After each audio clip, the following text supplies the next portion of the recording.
You ain't slick. You ain't slick, Solution. He's just like, he's not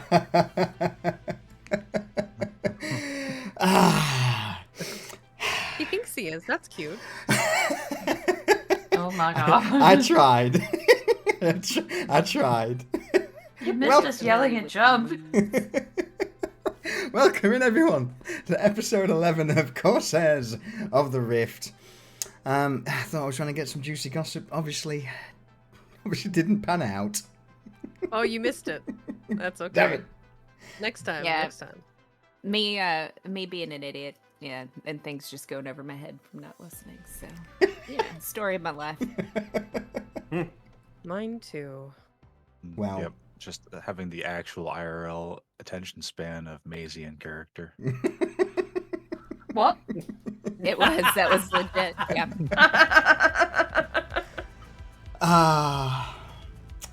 Well. Yeah. Jump, thank you. 63 months, tier 2 sub. I appreciate you, darling. Mwah. I think you're all right. Also. Wow, okay. Thanks, I guess. Rayvon, congrats on getting first. Durs, you lost out for a change. Get fucked. As you can see, full cast. Full cast. What is this madness? It's beautiful. That said, though, go on, Echo. What happened last week? Rightio then. Last week we had the debacle with the energy field.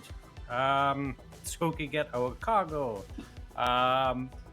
We managed to sort of depower it using the key card from one of the guards. Echo managed to slip in, sizzled. We managed to get the crates out, planted a improvised bomb, and then Echo exited through the laser beams, and then Maisie turned laser beams off. Perfect timing. Perfect as timing. usual. Yeah, as Exceptional. per. So yeah, so Durgo enhanced the booby trap with more explosives, and I'm sure that is probably the reason half the moons are not now missing. So yeah, we then rushed to the airlock to get the stuff out. However, upon getting towards the cockpit, Maisie found that the captain, Jax, and old Sawbones had decided to take the bridge in force. Because of course they fucking did. So we welcome Jax back on the bridge of an enemy vessel, going full board mode as they try to take the helm. So the cast caught up, ended the threat with violence. Luckily enough, we managed to stop an SOS signal from being sent out, so no reinforcements. And we managed to convince the captain to get on the fucking ship, because bad shit was about to happen. It's time to fucking go! Yeah. No, we cannot rob the dead people. It's time to go. Aw, shucks. Yeah. Yeah, it makes a change. The DM trying to be the the murder and loot hobo. Yeah, right? Full of piss and vinegar. Yeah, let's fucking rob them. No. No, we gotta go. So yeah, we got the fuck out of there just before, what was it? A spatial anomaly occurred? According to the news. Yeah, According to the weird. news. Weird coincidence that. So yeah, we booked it using the gas giant as a gravity slingshot to get to where we were going, and after some TLC and some repairs and stuff, and a little bit of a, not so much a rest, but a couple hours downtime as they cruise towards their destination. With that, managed to land the ship wonderfully. She rolled really well on her piloting skills last week. She's a pro now. Did you say she's a pronoun? No, a pro now. I identify as the It's ship. my accent. It's my accent. Awesome. Go on. No? Okay. Right. So we landed on Basin 4. Ready to do some dodgy dealing. Absolutely. So, we'll pick things up then from where we left off last week. We'll put something a little more chill on for background. I'll stick with the EVE Online stuff because I enjoy it. It's nice and chill. But, as to where we were, boom. Welcome back, everybody. As a heavy thud reverberates around the Starhawk as Mefet drops it to the landing pads below, you're met with the port, or at least some of the docking pads of Frontiers Reach, the main colonist city on Care Vason. Outside, the weather seems rather pleasant. Clouds are rare to be seen, at this point at least, as a lot of the turbulence from earlier just seems to be in the upper atmosphere. Several members of the ground crew are now already on their way towards the ship. A couple of loading carts, along with a refueling, almost like a four-legged walker that seems to have a giant tank strapped to its back to refuel any typically gases or liquids used for life support. It's not so much fuel that's needed, as ships all run on gravitonium. But all of you now in the airlock begin to ascend the ladder onto the top of the Starhawk, where an external vehicle with a ladder, basically. Nothing crazy, nothing fancy. It's all very low tech, at least lowish tech. Pulls up at the side of the Starhawk, allowing you to walk across the top of the vessel down onto the dock.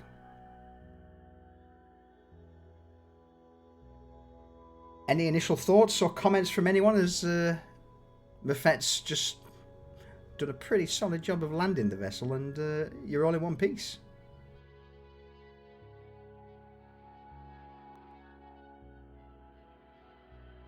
I was going to be like, I mean, you didn't line up with the landing lights, but we'll do. Are you alive? No, I'm a robot.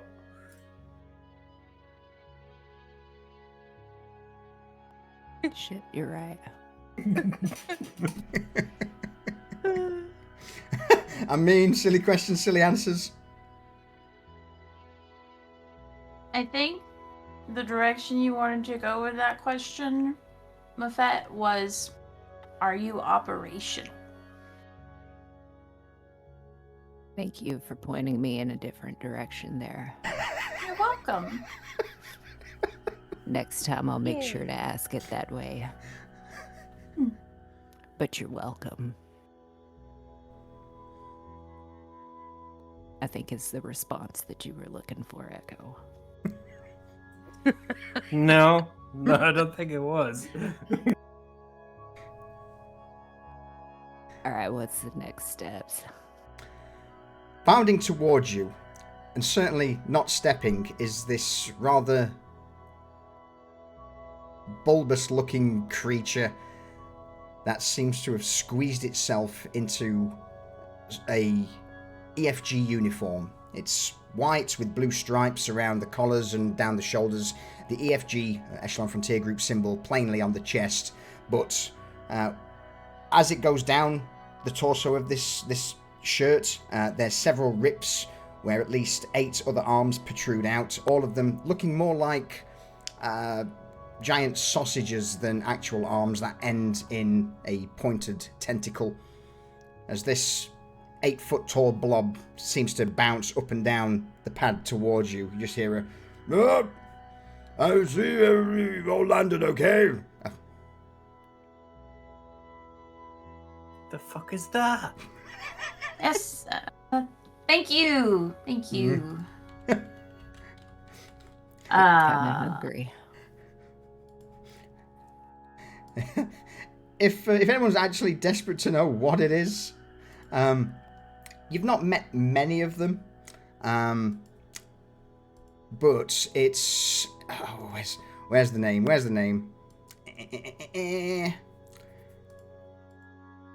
It's something called a Makari, and they are amorphous, shape-shifting style beings.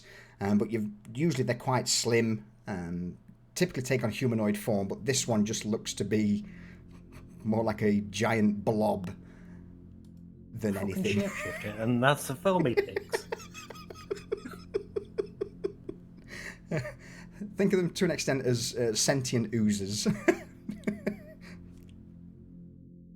Maybe he's aiming for comfort, not speed.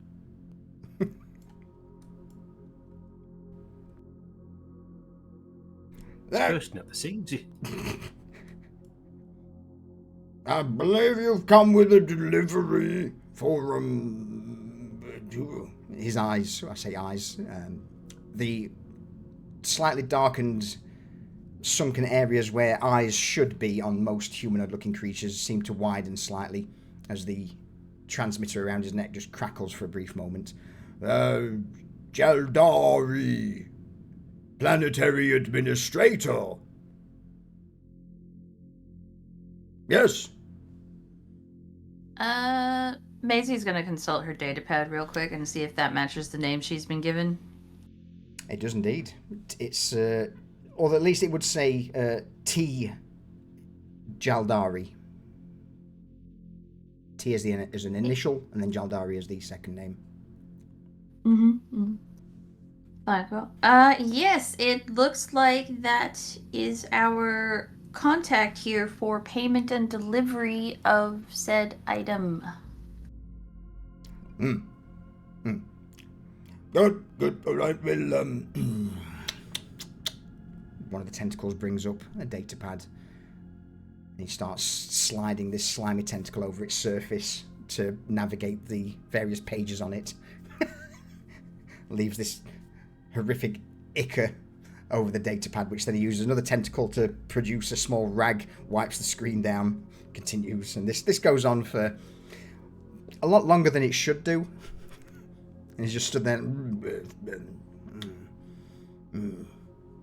That's interesting. Well, I will let the planetary governor know that you are here. Yeah. Because there's no, and he waves the datapad around. There's no designation for what it is, where it needs to be. Or I can send some people on to perform some scans and arrange a... No! No, I can tell you that these, the contents of the item we are delivering is highly classified and potentially not something you want to mess around. We'll be staying with the vessel. Dangerous. Oh, is to protect it, yes. So if I'm sure it flies in the face of protocol, but if a representative could come to us to discuss, we'd much rather have the item in our secure cargo area. Persuasion. Jax, what are you doing? Whilst I have a persuasion check from Maisie. Jax, what's all that about? What are you up to? I've quickly private messaged everyone saying, don't let on how many we have. So this blob begins to shuffle its way towards you, Maisie. Oh, is you like Secret spy things. I've seen these on the Galactic News Network, where someone's transporting something deadly, something dangerous, and they've got to all keep it hush-hush. Or is that one of these things? If it was, why would I tell you? And she like raises an eyebrow, like kind of like playing along with his fanaticism. Oh, I've never been in one of these situations before. Oh, all right, you can count on me for keeping my holes shut. Yeah, all of my holes are going to be locked up nice and tight. Yeah. All right, I'll go and let them know. He begins to bound down the docking pad as some of the other nearby pad workers just begin hooking up the Starhawk to the various tethers and pipes to refuel any systems that need it. You would notice that several of the local security, again, similar in style to what you've seen in Mule, typical armor setup, but obviously this time, rather than the bright industrial yellow you've seen in Mule, these are all wearing white and blue style armors, but none of them really pay you much attention. You sit on the pad for, I would imagine, half an hour. Well, Gone. before they get back, would it not be a good idea to finalise what we're going to do with the other? You got any ideas? Personally, I've kind of come around to the idea of selling them the second one too, because that's a pretty dangerous thing to have on board. She's kind of scared. It is dangerous, but we never ever can have the opportunity to have something this useful in our possession. I'm not saying we keep it on the ship. There's plenty of uncharted, unowned little asteroids we could bury it on with a little transponder. Call it a little rainy day fun.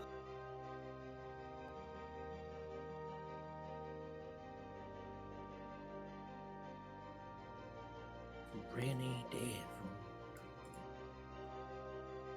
You got any particular asteroids picked out? I mean, we could soon find one. What about Needs the neighboring Oh. system? Fuck this system. Yeah. I was gonna say it didn't probably need to be close. Yeah, we just bury it on a planet or an asteroid. And then should the worst happen and we need to make something big not be there anymore, we dig it up, strap it to a torpedo, problem solved. Now hear me out, Jax. What are we gonna do if we put it on an asteroid? Don't those things bang into stuff? Stick it on a moon then. Yeah. Or a planet.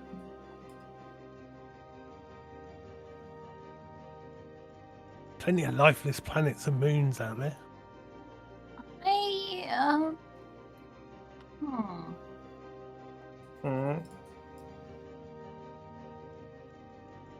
Maisie's just gonna kind of like stare at Echo. What, you're afraid to have some world-ending fucking technology in your fucking grasp, do you? And send Yes. him a private message. Just Echo. How about the place where we met? Ah. Shit, that's a good idea.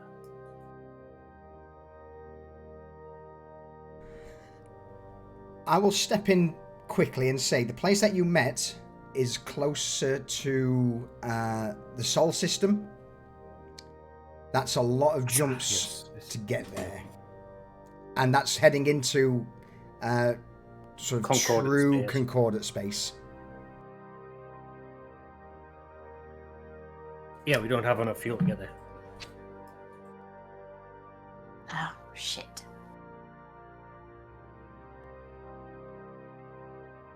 Operate on hypotheticals. Ask them Huh? what second one would be worth to them. Get it off the ship, make the money. We can go anywhere we want at that point.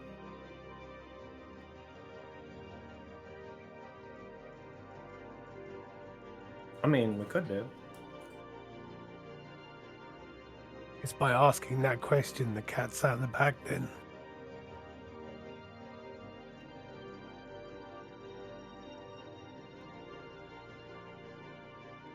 True.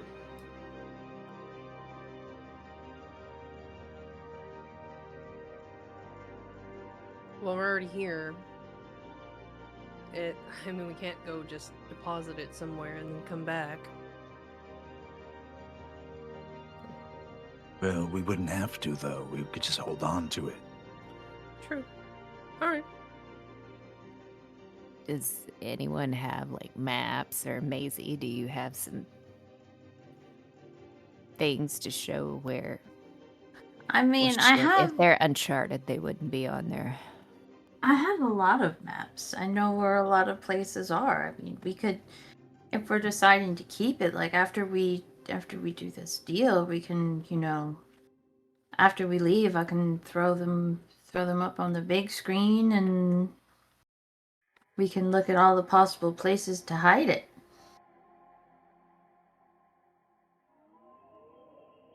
You do realize what that would mean, though. No, tell us. If we are gonna go bury a treasure somewhere in the universe, we're literally gonna be space pirates, guys.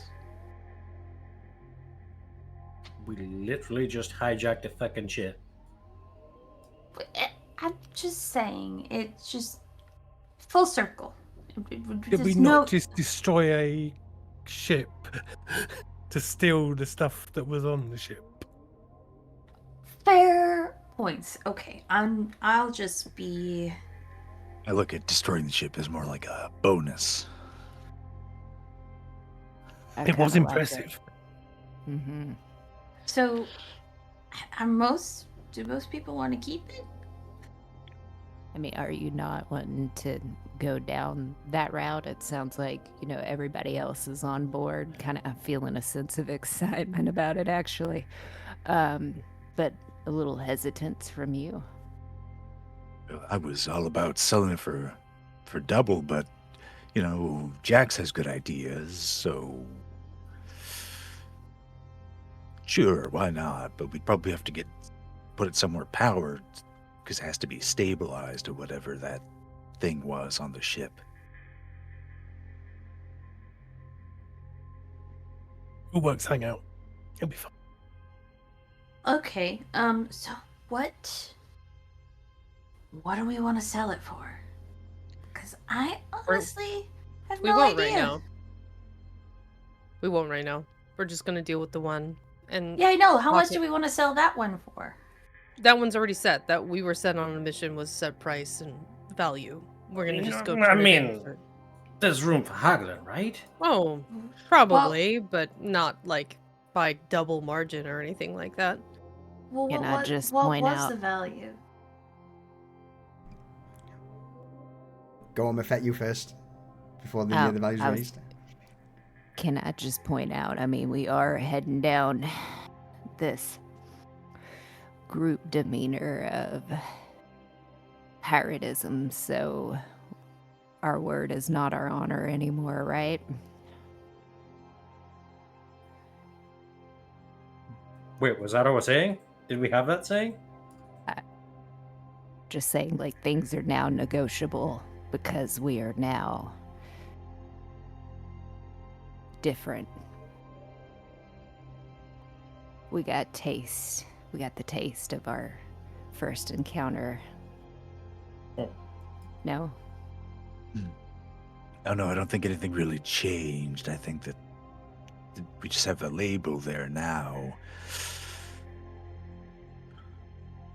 Maisie is looking through her notes to see if Eno specified a buy price for the canister. No, Value. no value attached to it. Just payment upon completion. Yeah. This could be worthless. Well, okay, so here's what we could do. We could put together a bill for services rendered, right? So, like, our time, effort, the danger of the situation, and then a line item for the value of the item we retrieved.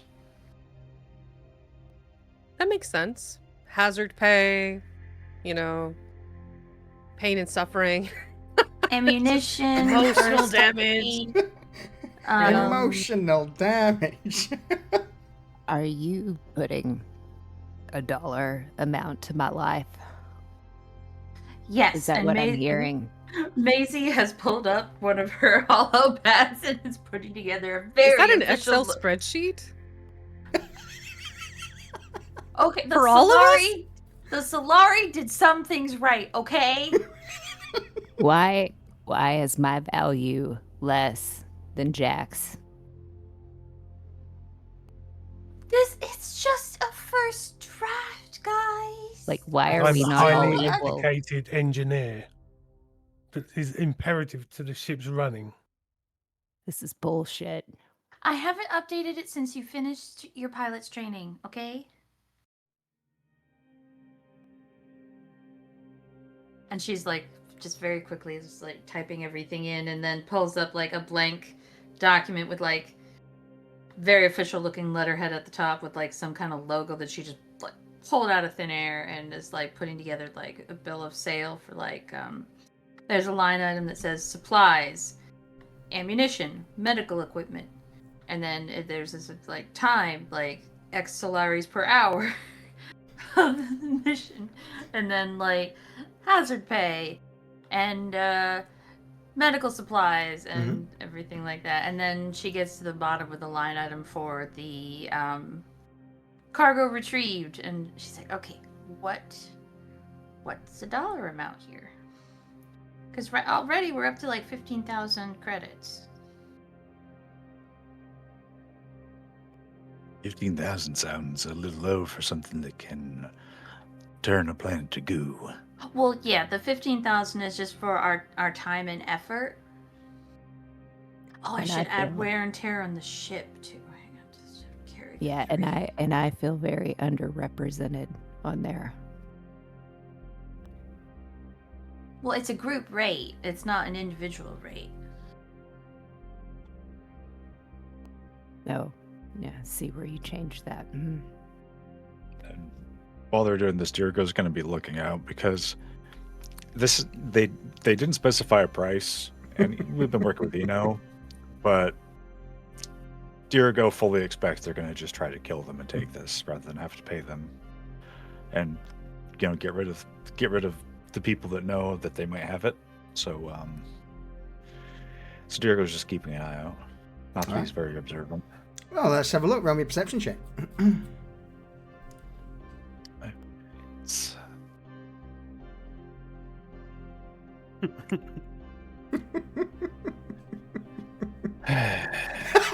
And so it begins.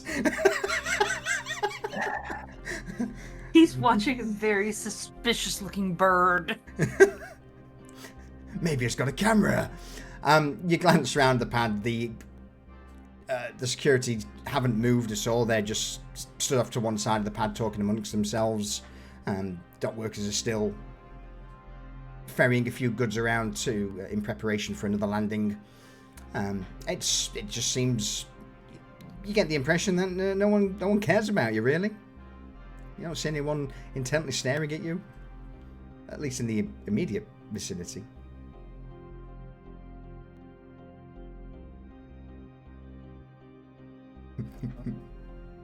All right.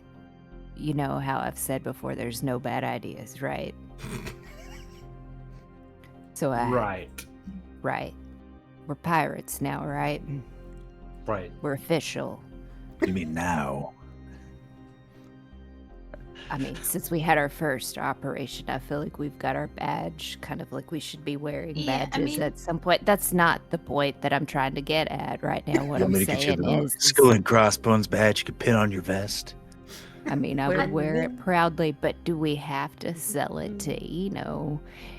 In this situation, could we not round up several different buyers and have An auction bidding kind of war. situation. yeah? feel I'm like saying no, and I'm going to say why, and that's because of the protectorate that had that ship knows what was on it. So if we put up an auction to all the buyers of, hey, we have this thing that came off of this ship that we shouldn't have that mysteriously exploded, I feel like that would just put a huge target on our backs. I could be wrong, but can feel your the anxiety. The safest course of action, just go to Eno, get it done, sit on the other one, we'll pack it away somewhere, and, Jax can greedily ooh, I can experiment with this. And, it'll be great. We're not dealing with Eno anymore, though. This is the Echelon Frontier Group. They're, the Silent Ledger works for them and with them, but not the same thing. Oh, Hey. good boy. I've got 2 points on what Hayaka just said. Point 1, I like where your mind's at. 2, somebody mentioned earlier, what if they decide not to pay and just try and kill us instead? Yeah, that was me. Nice. See, I was paying attention. I'm going to go and rig this thing with a little explosive. So should that happen, everyone dies. Even Like a us? heartbeat monitor kind of thing. If it stops, it explodes. Mutually Sure. assured stupefaction. I'll hold a dead man switch in one of my hands. How about that? No soup for you. So you're saying if they take it, we just, oh, hey, here you go, you take it, and then we leave, and then you hit the switch, and then we blow this planet, or we No, blow no, whatever no. the hell this is up. Are we dying too? No, if they pay and we leave happily and fly off into the great dark happiness, I'll just disarm it. But should the bang bang start, I'm going to end it. Us included. I don't know if I like this idea. I love it. Our code word for it needs to happen is going to be gazpacho. Yeah, there would be lots of saucy chunks. That makes sense. Why gazpacho? Y'all gonna Money, you don't like soup? Because revenge is served cold. Best Nice. served No. cold. Okay. Is this gonna be our catchphrase now? What, I- gazpacho? I Like think it. it's a little premature to have a catchphrase, guys. catchphrase. Why? First, it's you want the merit. You want a piracy merit badge, and now you want to have a catchphrase. What are you, like a corporate pirate? Listen, I need things to look forward to. Maybe it's not a catchphrase. Maybe this is just our code word going forward, and we can brainstorm some catchphrases on the whiteboard on the ship whenever we get going. But I feel like we do need something to distinguish ourselves from other pirates. Pirate branding. Exactly. So, like tattoos? Ain't got no fucking skin. You're not gonna see it on mine either. Maisie I has shed my skin. Maisie has gone below deck and come back up out of the airlock carrying several contraptions which she places down on top of the ship where they're all standing, and then they automatically unfold and turned into like director style deck chairs. And then she takes a seat and gestures to everybody else. She says, while we're waiting, let's just enjoy some fresh air and the sunshine.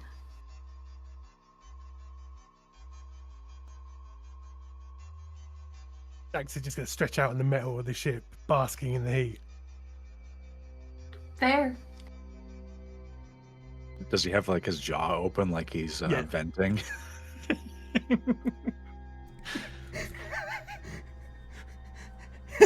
It's at that moment where the sun suddenly goes behind the clouds as these fast-moving clouds and more turbulent weather that you experienced coming in just whips overhead. In the space of a minute, 2 minutes, all of a sudden it just goes from nice and sunny to grey, cloudy, and incredibly windy. Enjoy the weather, she said. You know, we could just destroy this world. I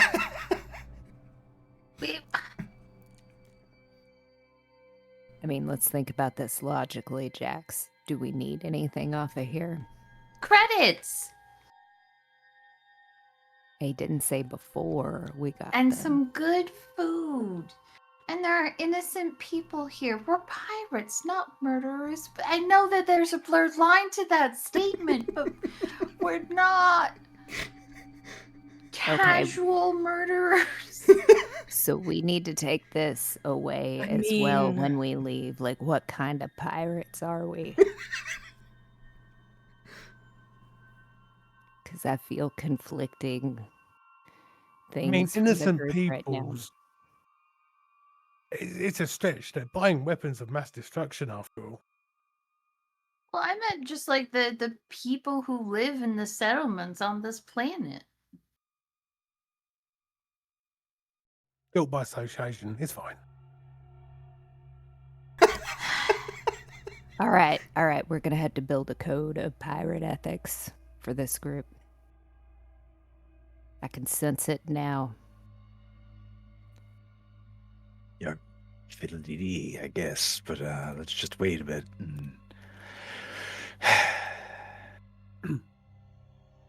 So while we sat here, I'm just fixing a tiny micro explosive to one of my drones.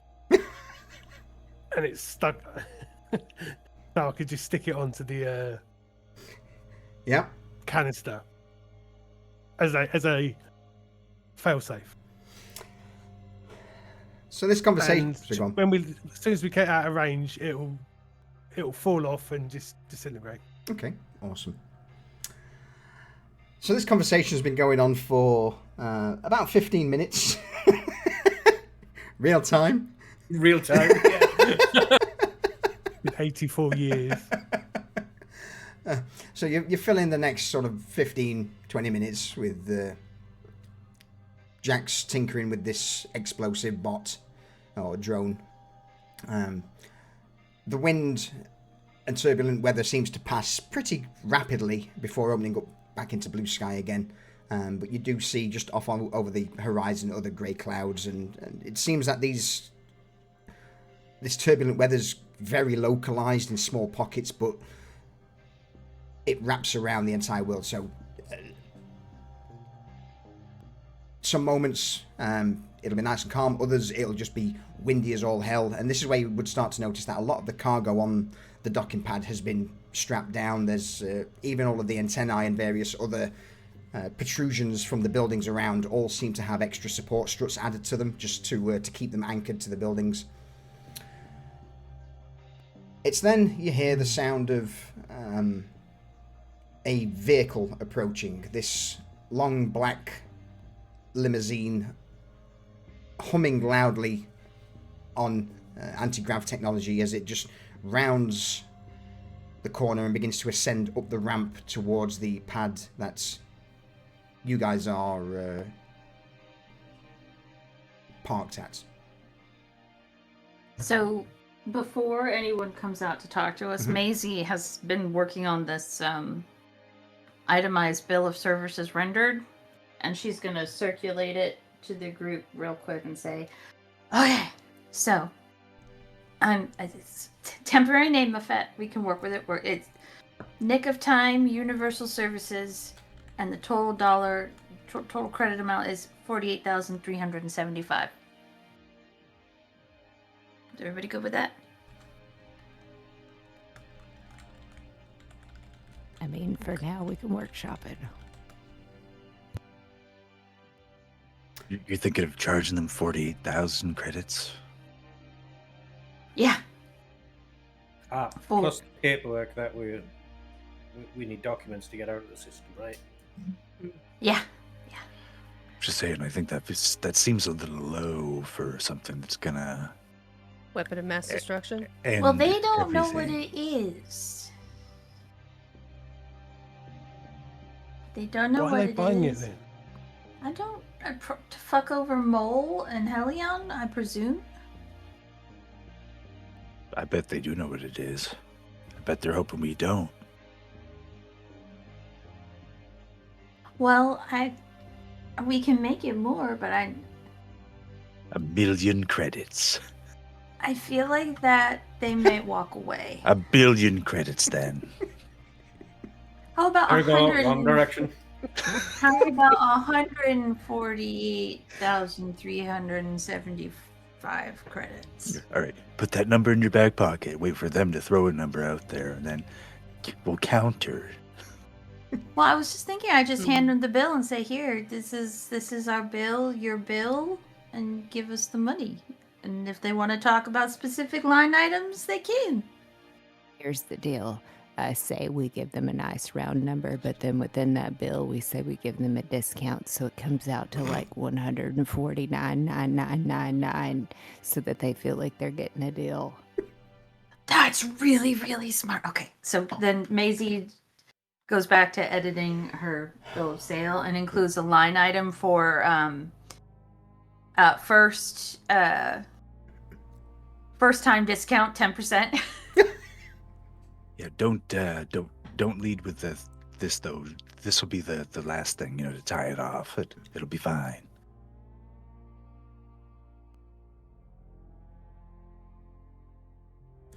We don't need to be like, hey, nice to meet you. Here's your invoice. So my dad always told me though that like people are less likely to haggle with you if you present them with an itemized bill for how much everything cost that you did for them. I mean, if they start haggling us down, we just fucking leave, right? Or explode. Either way. Not a problem anymore. Just to play devil's advocate. We don't know what they're paying. Right. Before we give them a bill for 49,000, yada yada yada. Let's see what they offer us, because they could offer us 1 million credits. That's what I'm saying. Okay, I will keep this in my back pocket. And then if we don't like what they offer us, then come out with your bill and go, here, we think this is more. You're so smart, Jax. And this then is you a seller's market. And then you have your itemization that you had and putting values on things to support why you feel like that is legitimate, and they can't argue with that, right? Right. Yeah. Supply and only demand. And then the discount. And if the negotiations go on too long, I blow up the planet. Jobs are good. Campaign over. Last thing we're ever going to hear is this could have been an email. I'm a little worried that nobody else is. I'm not getting the sense of anyone else being worried that Jax wants to blow this planet up with us on it. Helka, how are you over yonder? I can see it now. Oh. Just walking away, not Yeah. even looking at the explosion. Yeah. She has, in fact, walked away. What a timing. Yeah. We'll buy a few minutes for Hyoka to stop scratching her fleas.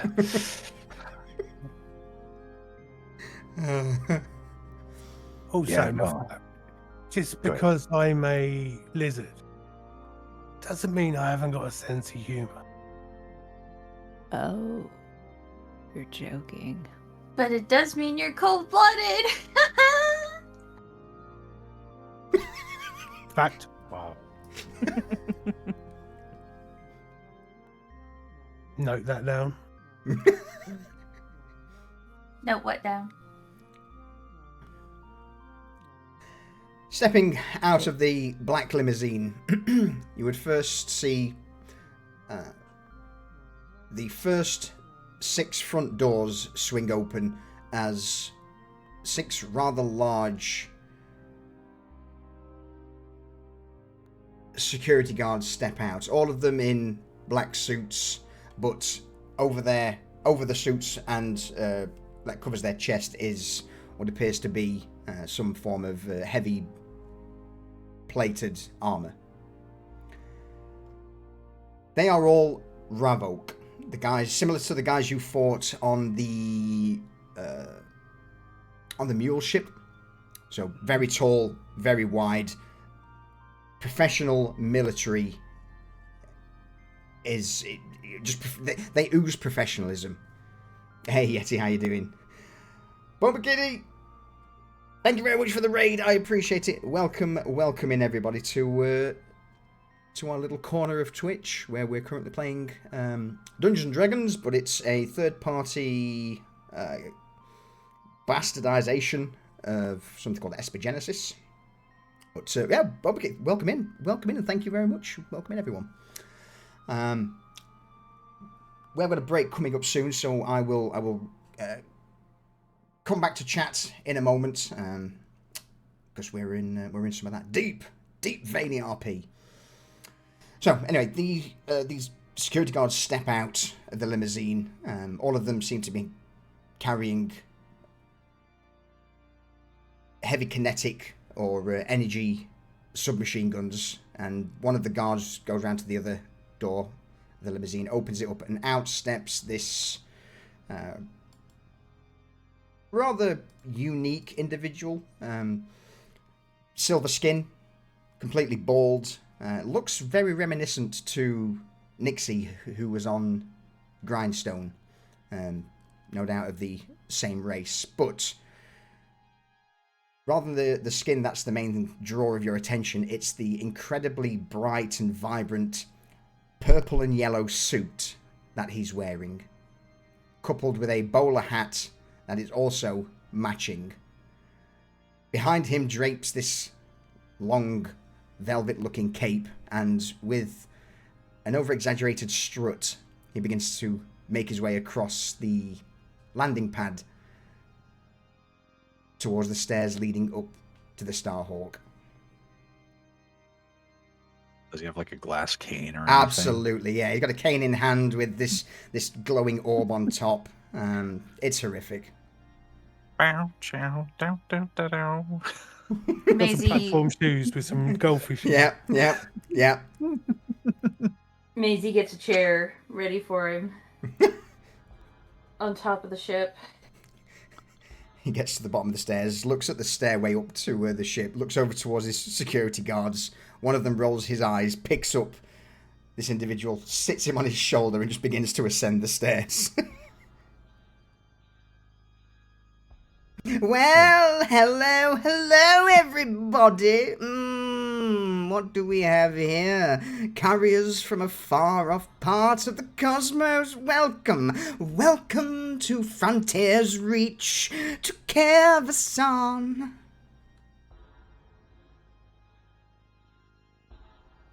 Thank you. Right. I assume. Good to be here. Yeah. Lovely place you got. All the birds shitting everywhere. Well, it's terribly unfortunate that you wouldn't come to the manor to greet and speak and eat, but, I've been told that folks like yourselves have your certain customs. The guard lowers him down to the top of the ship. And more to the other people around him than the guys like, Hey, nobody invited us to any manor to have all kinds of food and stuff.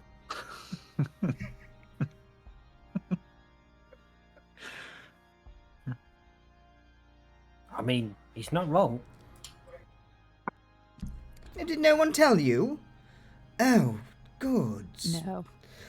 Well, Korok, my dear. And he starts clicking his fingers, and the security guard again rolls his eyes, leans down. Do me the honours. Who... Turns back to you all. Who, processed you on arrival? The blob in a suit. Ah, good. Kill that man. Thank you. So, he looks around, sees this deck chair that's been placed on top of the ship, throws himself into the chair, crosses one leg over the other, hands on his lap. I hear you come bringing me gifts.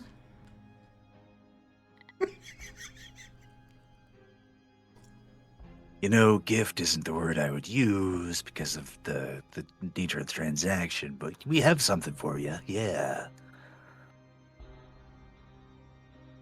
Oh, is that so? You have a certain something locked away in the bowels of your vessel? Whatever could it be? Perhaps you should show me what you've got, and then we can see about some recompense for our mutual acquaintance, your employer. Yeah. And Diogo's going to start going back towards the hatch, like to go get one of these things. I'll come and help you. Maisie is gonna try and get a read on this bureaucrat and see if she wants to know if like he knows what it's supposed to be and he's just toying with them. Roll me an insight check, DC 13. Can anybody get in on this? Sure.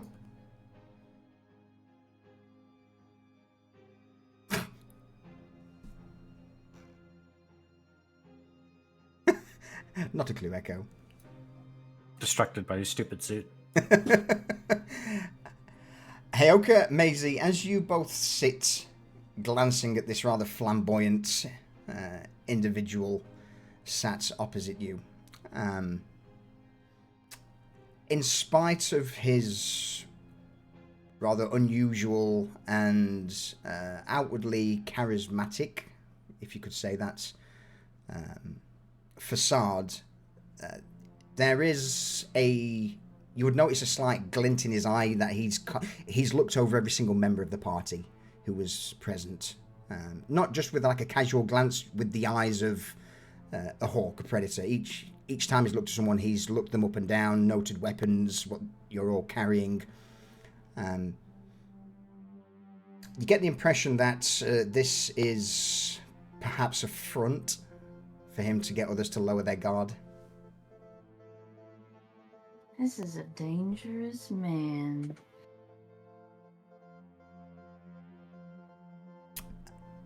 Heyoka, in particular for you, being a little more militaristic in background, you would have noticed that the two security guards are stood by his side. They don't have their hands on their weapons, but they are easily reachable if something went south. But the other two security guards are stood by the stairwell down to the landing pad, and they are all very professional, very stern. At a glance, you'd probably think soldier more than bodyguard. So it may be a backwater location, but it is very much still a corpo facility. I mean, corpo or not, they can hire mercs that are former military personnel. That's Gotcha. Well, yeah, one thing with the Ravok, it's very rare for the Ravok species to be. They're one of the founding members of the Concordat, and they are a very militaristic race. So it is rare for Ravok to be disgraced mercenaries because it goes completely against their culture. But a disgraced Ravok mercenary is an incredibly dangerous foe because they no longer care about upholding the tenets of honor, of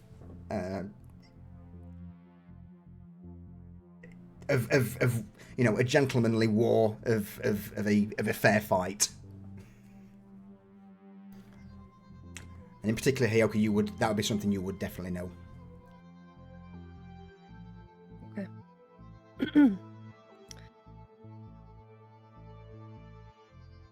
So, yeah, go on, after you. Keystrokes. I was gonna say a couple of keystrokes on my data pad to the rest of the party. Yeah, just relay to the rest of the group. Anyone So, that's got. who do I have the pleasure of meeting today? And he'll extend a hand towards you, Hyoka, with a finger that's kind of like the come here motion, but upside down as he waves a finger towards you. And who are you? I will respond with a toothy grin. Well, my.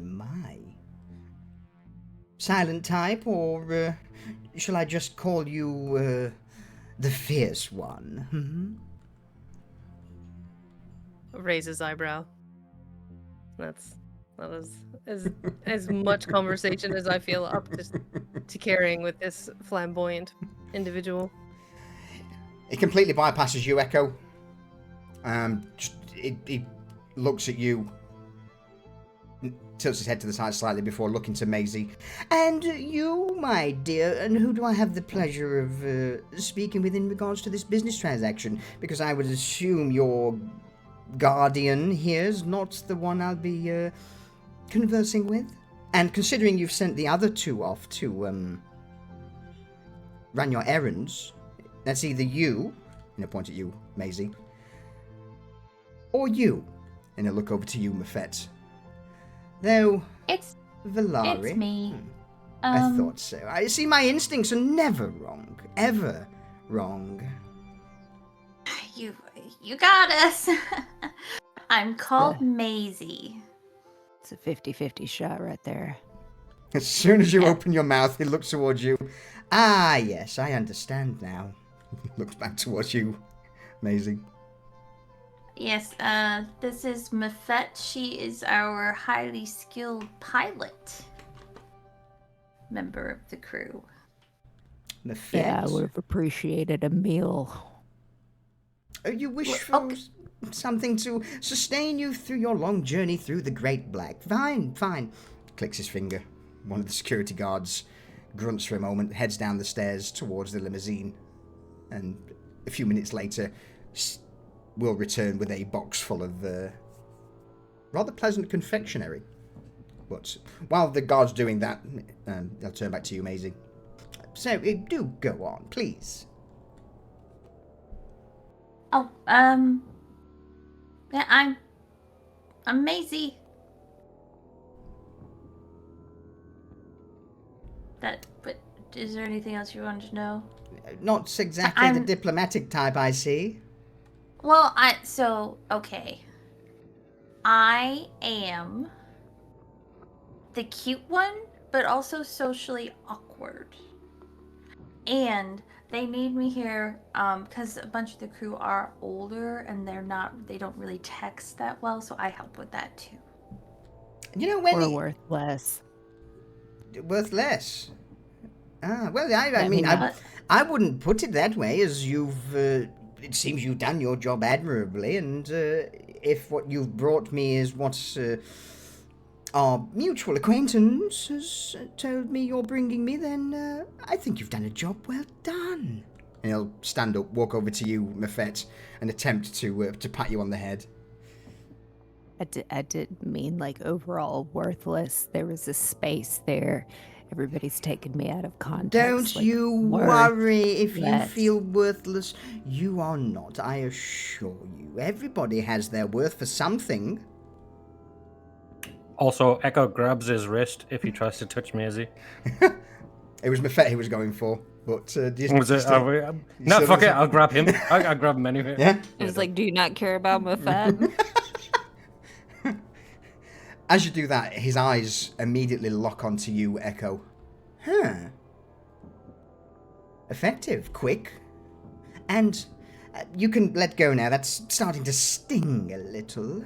You can stand down. Thank you. I'll let go and take a half step back. don't see many security droids with that level of, or that level of alertness these days. Thank you. It's my own program. Oh, really? How much? Hmm? How much for your droid? I'm afraid he's not for sale. Oh, nonsense. Everything's for sale. How much you offering? Do me a favor, and he'll sit back in the chair, look over his shoulder. You see that stack of crates over yonder? I see your little droid has some guns. Is it able to hit a target at 100 meters away?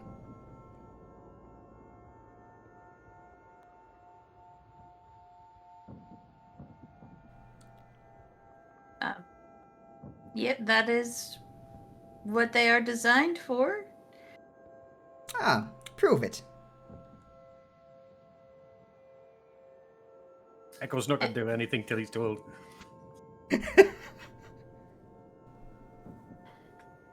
Echo, acknowledge. Echo, acknowledge. And he's going to draw his kinetic pistol. Alright. I've got nothing to target. Yeah, just roll a just a normal dexterity.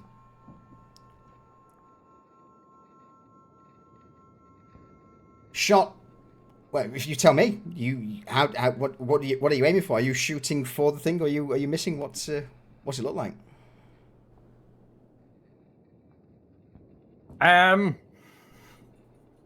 I'll miss the crate that he was pointing at,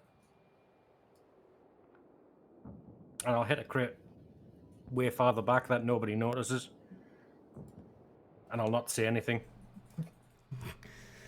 Shot rings out. No. Various pad workers immediately spin round to the ship, hearing the shot ring out. The security guards, they don't flinch because they knew what the situation was.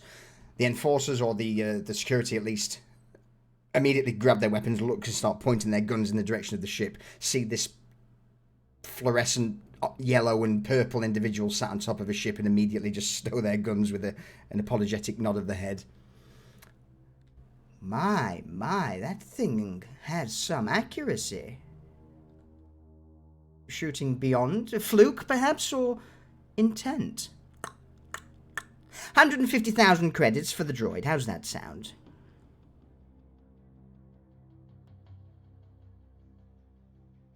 Maisie makes a face like she's mulling it over.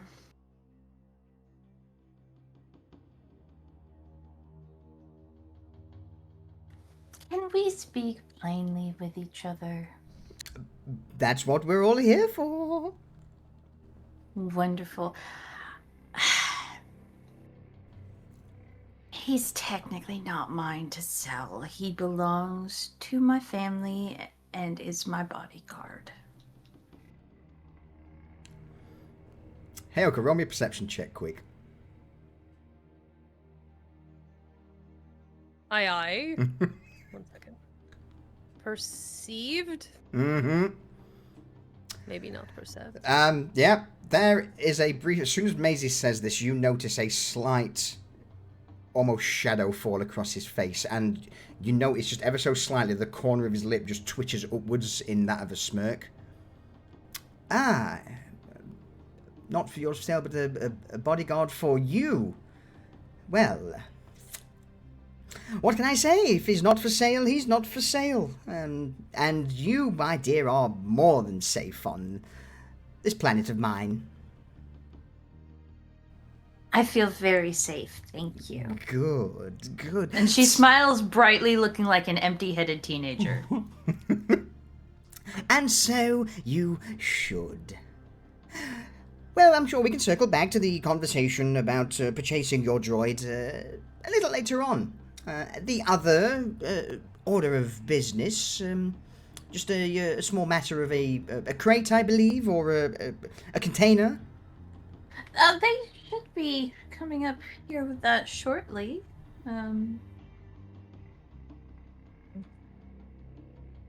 It is. Well, I think it's been enough that probably Dirigo was on his way back with the crate. and Jax would have had enough time to get done what he wanted to get done. Mhm. Oh yeah. So yeah, he'll come stomping back, and it's going to be audible because he's carrying something that's pretty heavy. Oh, And I'm Maisie terrible. will Go on, sorry. Maisie will say as they hear him stomping, you know, due to this item's delicate nature, we do like to handle it with care, hence staying with the ship. Oh, well, you didn't need to. Taran Jaldari, by the way, now that you're all gathered. And he bows from his seat. A flourish of the Pleasure. hand. Is that a name we know? It was the contact Eno gave it to us. I mean, is it a name we know from other things? Like, if he says this name out loud, does it like ring bells for us at all, or is it just like Sounds like a lore check to me. Let's go for DC 15. it seems like a lore thing, but this guy could be like I don't know, small time warlord. You know? I'm gonna check that too. Nobody knows him. No. Okay, I'm going to have a go as well, because everyone else has now. Is it law? Lore, please, buddy. What was the DC on that? I know, fuck all. 15. Oh, I got it. Yay! Just. Taran Jaldari. A relatively unknown name, but supposedly, maybe Maisie, through your mule records that you've got, he is the main antagonist against Mule who want to acquire the rights for this planet. Various notes suggest he's manipulative, incredibly awkward, very rarely takes no for an answer, unless it's on his terms. If he says no, usually it means no. In regards to actions, supposedly there's been a few incidents with mule salvaging teams that they've happened upon, typically around Vason 4, that they happened upon some what they considered space garbage, which turned out to be booby-trapped and ended up causing the salvage team to go missing.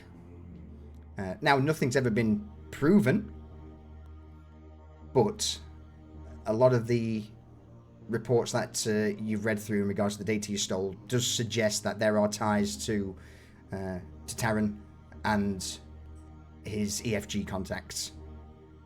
So Maisie's gonna assume that he knows exactly what this thing is, and he will use it as a weapon for his own ends. Wonderful.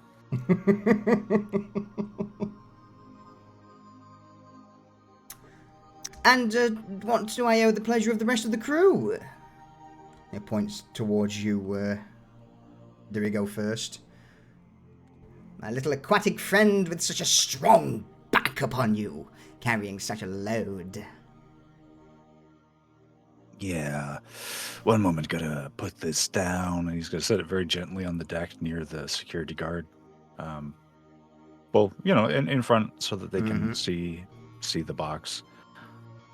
And Yeah, name's Dirigo. And,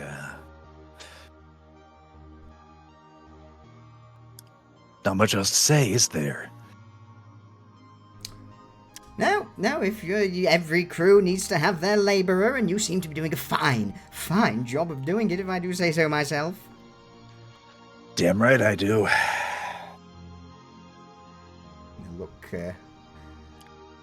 over towards you, Jax, and even a member of the Karnak amongst you. Rare for you to be away from under your rocks. Who are you? Well, I'm Jax. I keep this tub flying. Karnak engineer. Now that is a rarity. Normally you're all out there with swords and axes and gun in hands, screaming and shouting and fighting amongst yourselves. It's good to see that you've broken away from tradition. Love to see it. Well done, you. Well done, you. I'm such a disappointment to my parents.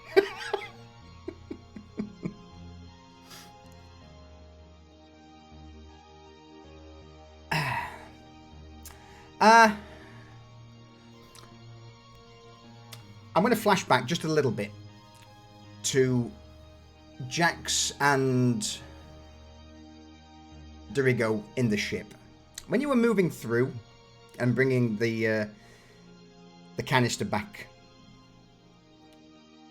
obviously if you got to the airlock, there'd no doubt be a little tinkle on the comm system. Mm-hmm. Gentlemen, we've landed, yes? Yes, we're all good here. Captain Vasquez rings through the comms. Must have been a fucking Everything's tip-top. Excellent. Well, since we've landed, you all wouldn't mind if I, just had a peruse around and, sample the local, entertainment, perhaps? No. What I need you to do, Captain Clammy, is stay on the ship in case we have to get off this rock. Toot sweet. You want me to? Is it going to be that much of a situation with the cargo we grabbed? How I see it is we prepare for the worst and hope for the best. Well, can't we get the new pilotess Buffet to do that? And no? No, we need someone of your years of skill and training and all that stuff. You know how to flatter a man, Jax. You know how to flatter a man.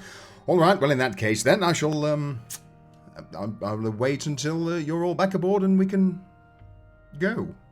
But if by chance you are leaving the ship, just let me know. I'd like to experience the hospitality that Kervasan has to offer. If everything goes well, you'll be the first to know. Good. All right, well, I'll make sure the engines are kept in their ready positions, I guess. Let me know if again, just to make sure if you want, if we're getting off, you let me know. Yes. Yes, will do. You definitely will let me know, right? And I turn the intercom off. All right. So Vasquez is currently sat in the cockpit at the helm, waiting. Probably glancing out the window towards the skyline of Frontier's Reach, wringing its hands together, thinking, oh, what's over there? I wonder what establishments they've got. Yeah. A single tear runs down his mask. They would. As soon as the engines kick on, they certainly would make some noise. But he just sat there with his finger on the ignite button. Like, yeah, it's time to. Anyway. So yeah, at this point you've dragged the container back onto the top of the ship. All right then, so I guess I should pay you your dues and take this little case off your hands. And then, of course, I can show you the sights and sounds of Frontier's Reach, and perhaps, points towards you, Mafet, perhaps me and you can have a little bit of a talk later. A bit of a private soiree, a get-together. Can she sense, what's his emotions with saying that? Sure. Roll me an insight check. Because he is a very guarded individual, so it's constant fluctuation, and he seems to understand or know your species and what you can do. With a 10, you can't get a clear read on him at all. It's just chaos. She didn't know whether he was like interested in her or interested in her or the different types of interests that he would be interested in her. That's what she was trying to fill out. Mm-hmm. Maybe. I don't know if I'll have enough time. Nonsense. With me by your side, you've got all the time you will ever need. But I digress.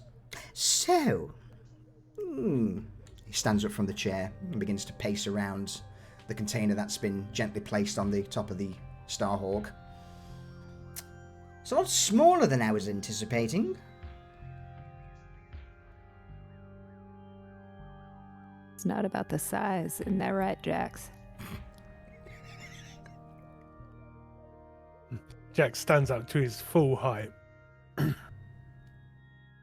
They do say good things come in small packages after all. And considering you're not small, if by chance later on you wish to also peruse the sights and sounds of Frontier's Reach, In fact, both of you, sure, why not? We'll make it a party. Anyway, this thing, and he begins to trace a finger along the container.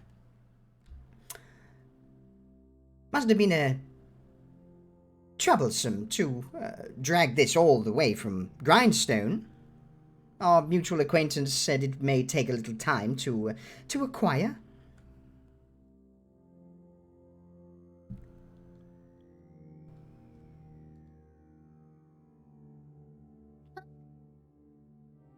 Anything can be achieved when the price is right. That it can. Now, as for payment, obviously, once I've accepted delivery, our mutual acquaintance will pay you, and I may even throw a little tip on top. How does 10,000 credits sound? For the tip? Just the tip, my dear, just the tip. Wow.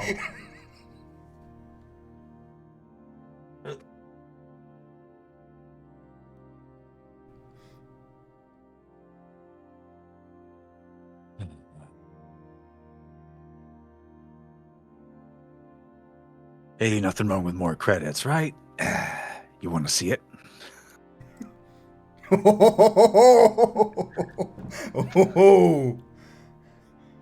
Fucking smart.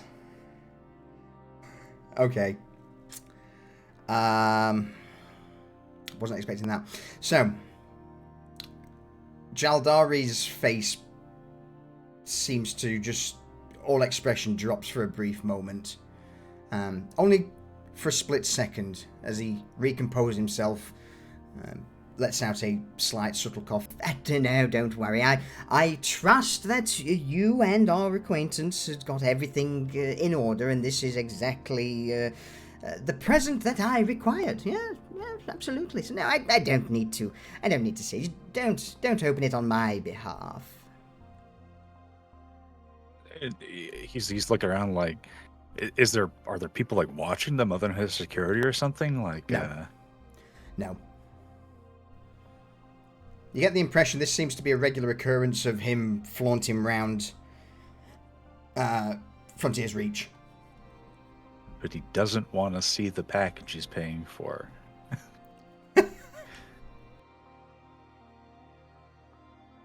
All right, well, Jericho's not super smart, so he's just going to be like, yeah, no, buyer assurance and all that. And he's going to start looking at the crate like he momentarily forgot how to open the thing that he just carried up after shutting it and everything. Jaldari just slams his hand on top of it to stop you from opening the container. I assure you that won't be necessary. I trust you. I trust each and every one of you that you've brought exactly what I requested. One could say that, those who read in a quiet corner from a ledger are trustworthy.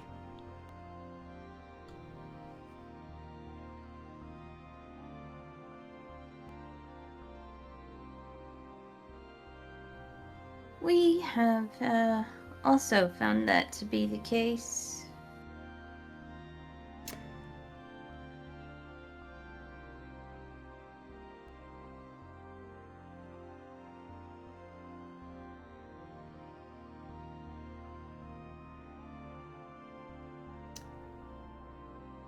Yeah, yeah. The good folks and all. Yeah, sounds good. Here it is. Bear with me He's 2 got seconds. the 2 Yeah. guards with him, yeah. Yeah, so he's just looking at the guards there and just basically waiting for them to proceed because, you know, he's here on the top of our ship and it's not like we can take off with him on it. And so. Good. Well, in that case, then, Well, just have. we may have a tiny disconnecting communication. Oh, I don't believe we do, but sure. Let's go on.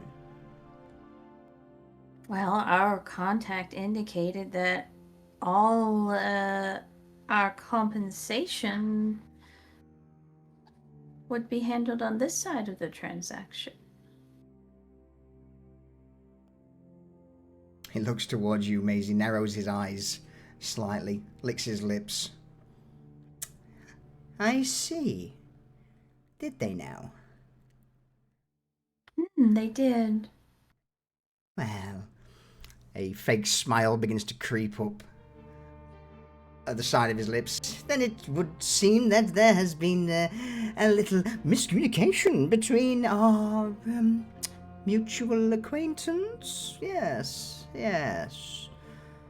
Terrible, unfortunate, one could happily say.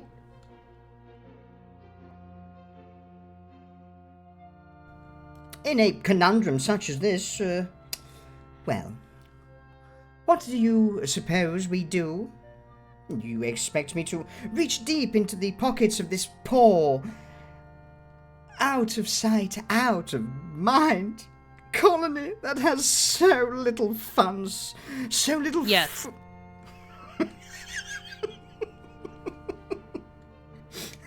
Halfway through this tear-jerking moment, he just stops, rises to his full height, shrugs. Oh, well, it was certainly worth a shot at least, now wasn't it? Fine.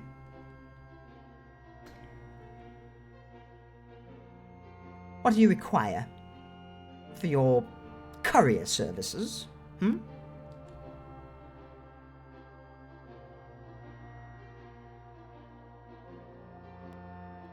Would you like an itemized receipt? Not particularly, no. Oh.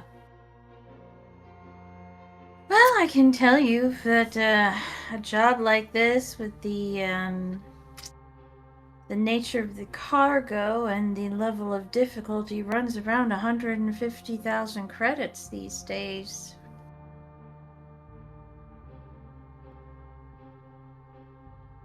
He strokes his chin, looks at the container that's on the top of the ship. I see. Now, let's just, as a hypothetical, say that my associates here gun you down,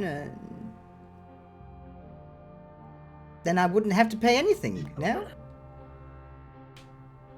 No, but Gentlemen! in that scenario, you wouldn't live long enough after you gunned us down to spend the money you saved. As soon as you said gentlemen, the guns are pointed at you and you carry on speaking. And why would that be?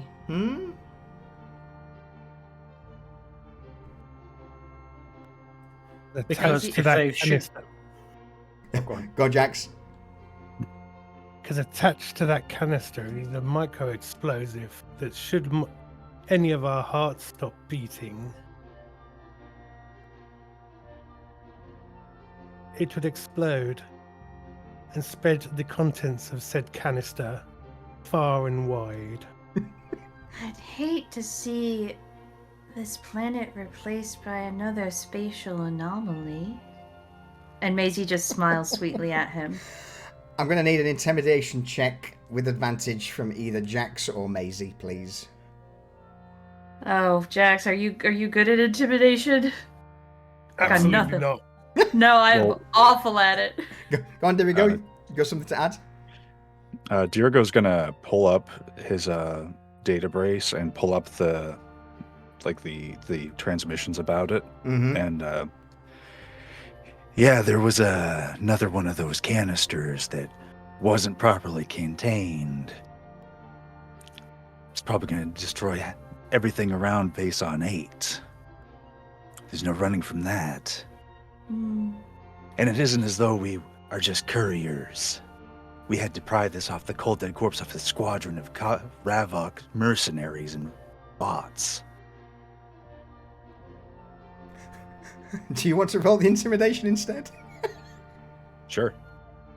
Place Right. my hand on his shoulder, sort of pat him on the back, and hit an amplify ability. You got a D4 you can add to that. Okay, that was a shit roll too. Did you do it at advantage? You didn't. I did not. Hover over the Where am I 11. getting advantage from? The fact that you've told them you could wipe out their planet. All right, okay. Plus the D4. 17 plus. A D4. Ooh, That's a 21. Highly effective. At the mention of the container, the detonator, the spatial anomaly, the fact that you've just mowed through Ravok security, transit security, and then played the footage back, you see... Now. Go on. Oh, go ahead. No. you're right. I was just going to say, basically, the bodyguards would immediately just lower their weapons slightly and start looking at each other, eyebrows raised with that expression of, we may have bitten off more than we can chew. Now, my dear new friend, I think we understand each other a little bit better. So, you'll transfer me 300,000 credits, we will give you your canister, and we will be on our way.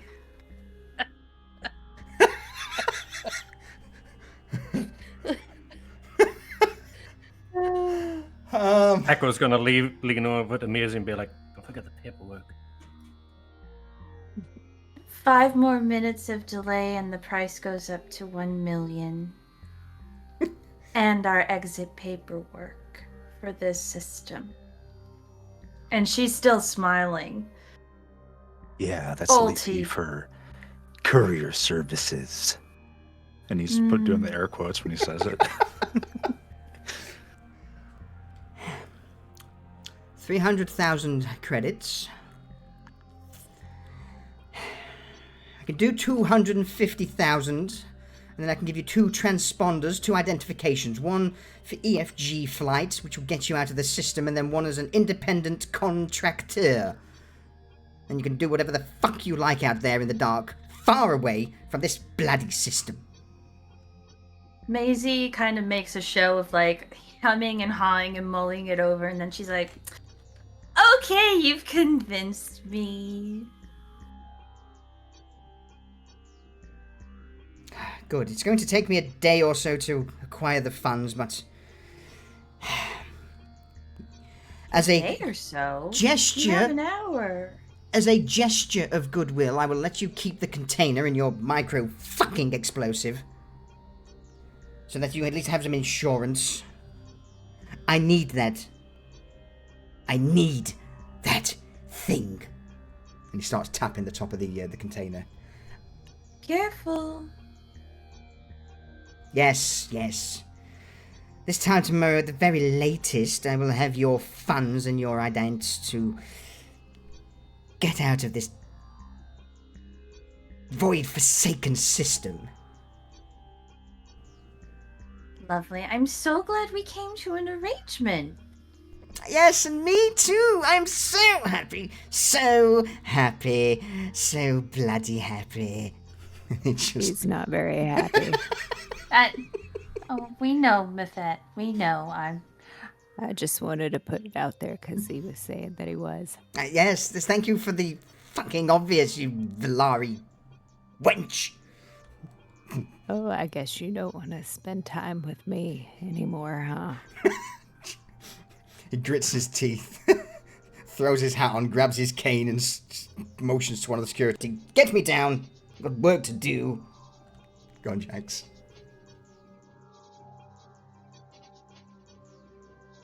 You have something you wish to add there, Jax? Yeah, I'm going to hand Mafette a cigarette and light it for her. She's going to puff it. She's going to go, That was beautiful. so good. First guard steps down the stairwell with Jaldari on his shoulder, followed by the second, and the other two who were currently guarding the stairwell just glance over you all. One of them offers a brief nod. It's respectful, but there is the sign of, terror there. And he's like, oh shit, I nearly died. Yeah. Oh, good. We struck the right tone. Yeah. But yeah, with that, the security guys or the bodyguards head down the stairwell along with Jaldari. He gets into the back of the limousine, slams the door shut, which echoes around the landing pads, and like a bat out of hell, the vehicle just shoots off down the ramp towards the main street that leads out of the port. Nobody better fucking tell the captain how much money we're getting, or I swear to all the divine beings you may or may not believe in. What money? Exactly. Yeah, fuck him. Got your invoice you can show him. The one for 150, right? Right? Oh no, look, the invoice has been deleted from my pad and all of your pads too. So weird. Should we go back inside? Yeah, bad news is the captain's gonna want to get off the ship. I got an idea. I don't like that at all. All right. Remember how I said there's no bad ideas, right? But I think this one's genius. I'll just gamble with him on the ship and keep him occupied. Poker night? Just tell him. Yeah. Poker night, yeah. Just tell him we're confined to the port until everything's done and dusted. He's an addict, Jax. There appears to be a bit of a plague situation on the planet. I'm just saying that we should probably stay clear of all that mess. Wink. Hey, listen, we've all been on the ship for, weeks now, it seems like. Actually, more like a few days, but hey. We could stretch our legs, and they're not going to try anything because they know that they'll turn to goo if anything happens.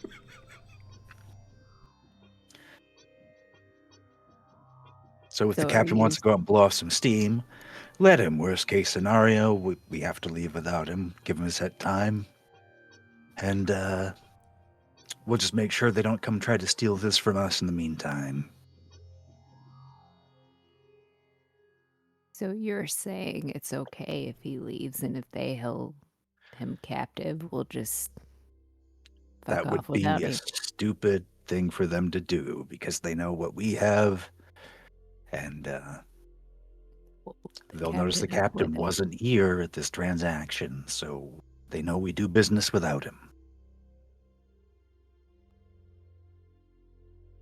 Although, if he starts talking to that guy in the yellow and purple, he might start spilling the beans about something else. So he needs to know about that guy at minimum. If we tell him about that guy, though, I feel like the odds are strongly in the favor of him actually searching out that guy. Maybe. Maybe. Can we just like duct tape him or lock him in a room.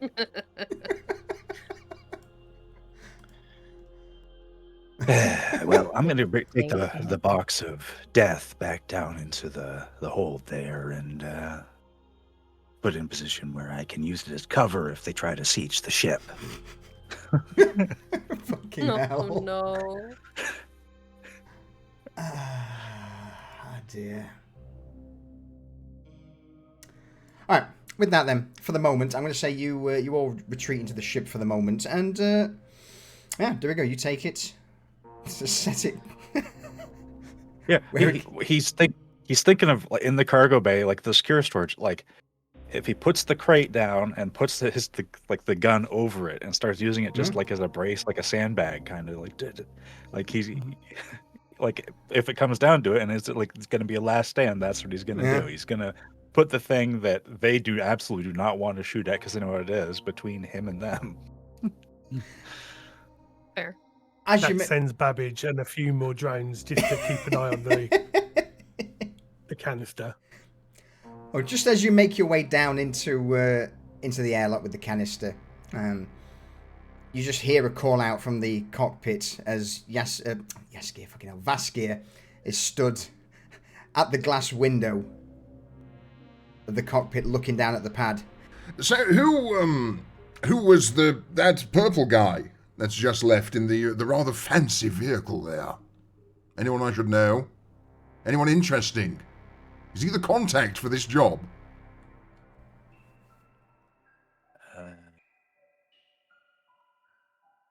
You should talk to Maisie. He's just gonna keep. And it's at that moment we will call a quick be right back. BRB. Pee break, refill, folks. Yeah, we'll be back in a minute. Cheers, Des. Oh, yeah, I definitely need a drink. I'll be 2 seconds and then I'll have a catch up with Twitch chat. Won't be a second.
Okay, dokes.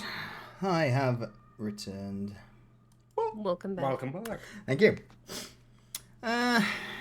Quick catch up with Twitch chat since we've got a brief moment.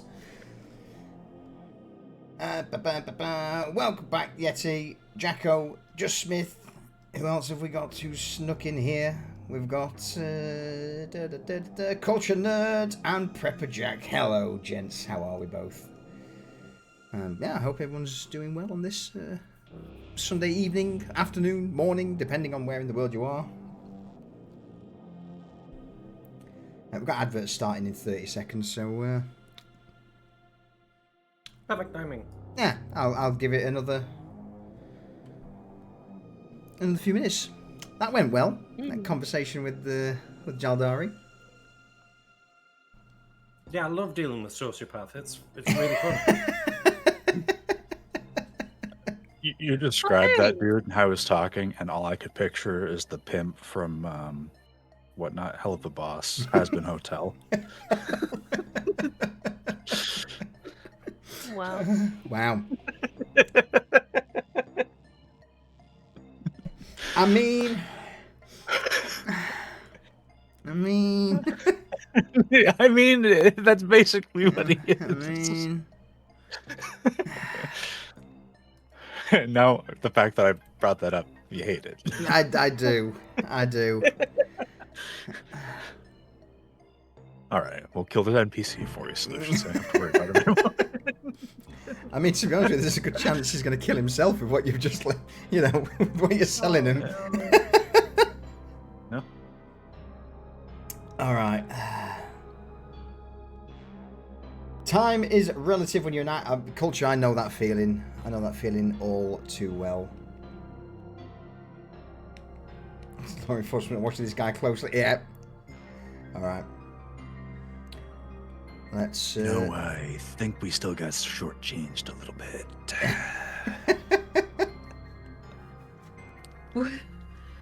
What? Yeah, I think we got taken in a little bit there. Taken in by what? The man in the purple suit?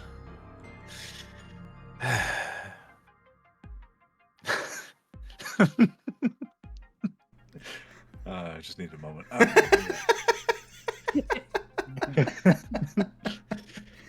Full of regret. Yeah, a broker named Slickback over there is just not super happy. That's all. Fair. I mean, is that there's a particularly large amount of the local security who are starting to gather around out there.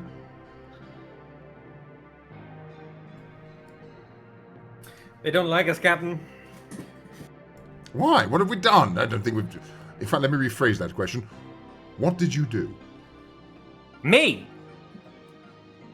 Well, I've I been... didn't say shit. Well, I've been sat here, waiting to fire the engines in case things went south, and I guess with security starting to gather outside, is that a going south moment? No, it's not. Let's not play the blame game here. So it was No, Mafet. Got it. No, it was not Mafet. For Our once, thank you. contact thought that he could swindle us out of our well-earned compensation. Ooh, and compensation. Talk to me. Tell me, what did we earn? No. No. But What? we foiled that attempt. He might be slightly annoyed that we foiled it, but we still hold the winning hand. Don't fuck it up until the credits are in our account and we've left the planet. Well, if you've got the winning hand, then... Vasquir drops into the pilot's seat, throws his two robotic legs up onto the console, leans back. Then I guess I'll not need to do anything if we've already got the winning hand. Take it to victory. Keep in mind that our winning hand consists of a death threat for the entire planet. Wait, what? Don't worry about it. I shouldn't have said anything. No. Vasquir stands up, walks over to you, Maisie, guides you back into the cockpit, sits you down in the co-pilot seat as he sits in the pilot's, turns around and looks at you. Go on. Well, so basically, What are you eating? Oh, it's a cracker. You want one? Yes, please. She hands him like this wafer thin, almost clear, like cracker out of it. It's the worst in fake food. Yeah. You see Vasquez just reach up, press on the side of his mask. The circular faceplate just beneath the visor twists, folds to the side, and he just pushes the cracker into the slot. And you just hear as he closes up. It's not bad. I've had worse. Now, death, screaming, murder, lots of people. Go. Well, there wouldn't be any screaming, I don't think.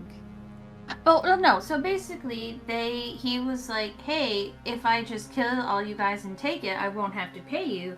But then we were all like, well, if you kill us, the canister will explode and kill all of you and your planet. Excellent. Let's rewind. Exploding canister that kills planets. Yeah. That's what we were taking from the ship that we hijacked. Right. Were you not aware of that? No. That's I have a visual aid, and he pulls up the news feed of the spatial anomaly. I just thought that was a coincidence. No, that was us. Huh. Heyoka's silently wheezing. Right. So, this is, life or death. We're gambling. We're gambling right now. Is that what you're telling me? Pretty much. Mm-hmm. With everyone's lives.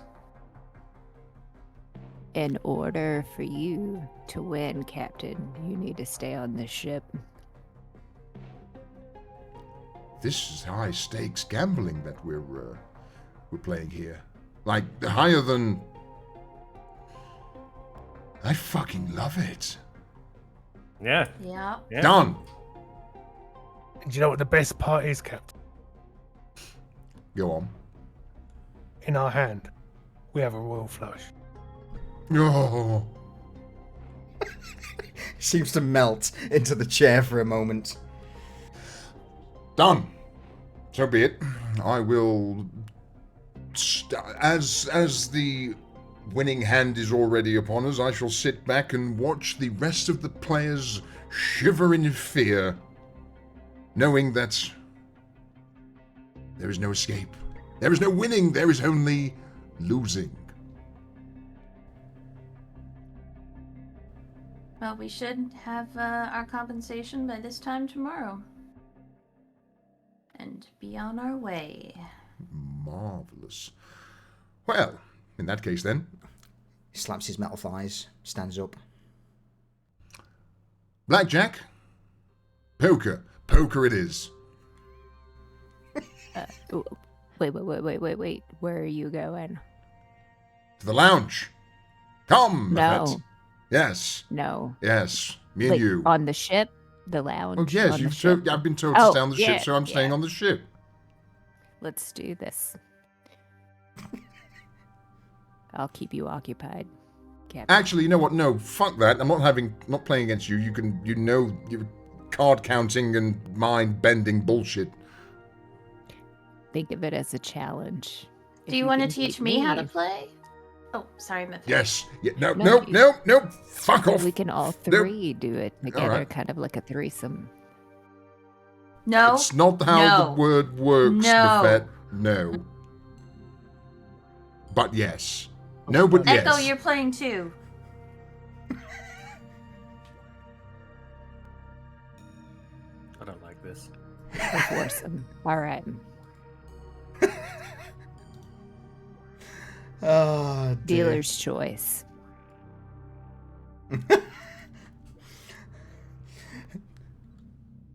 Vasquez stands up, hooks an arm around Heyoka. And that's our fifth. Dirigo, you're...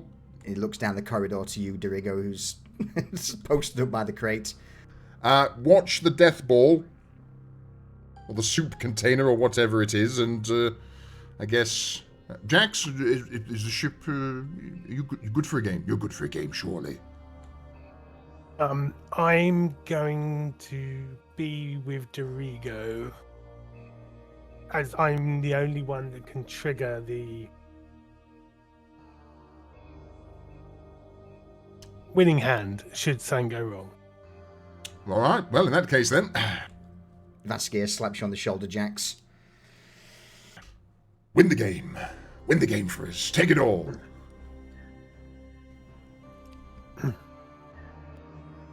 I will certainly take everything if it goes off. Not what I meant, but I appreciate the sentiment.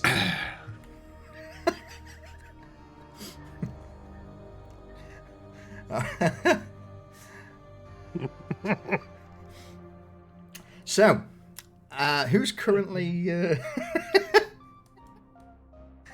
who's involved in this game?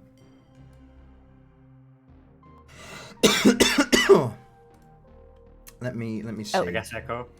Mafet for sure.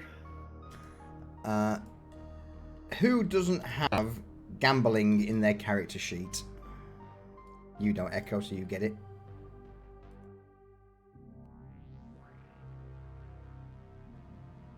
Tools. A tool? You're lucky It is. because it's a wisdom roll, gambling. Yeah.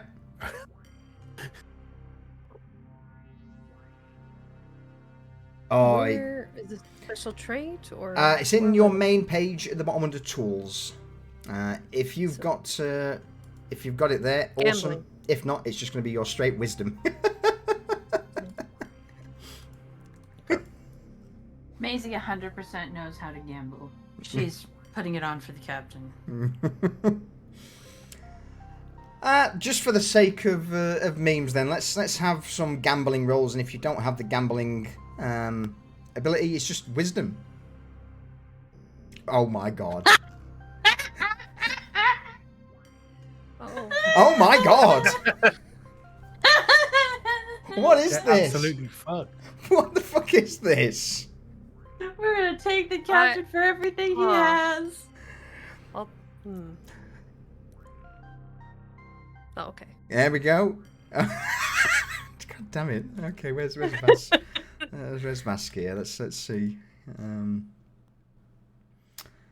Because he's an NPC, he doesn't have gambling as a tool.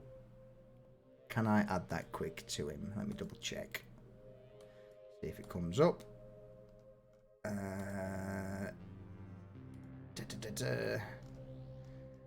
Sadly not. So in that case, I'm just going to roll wisdom for Vaskia.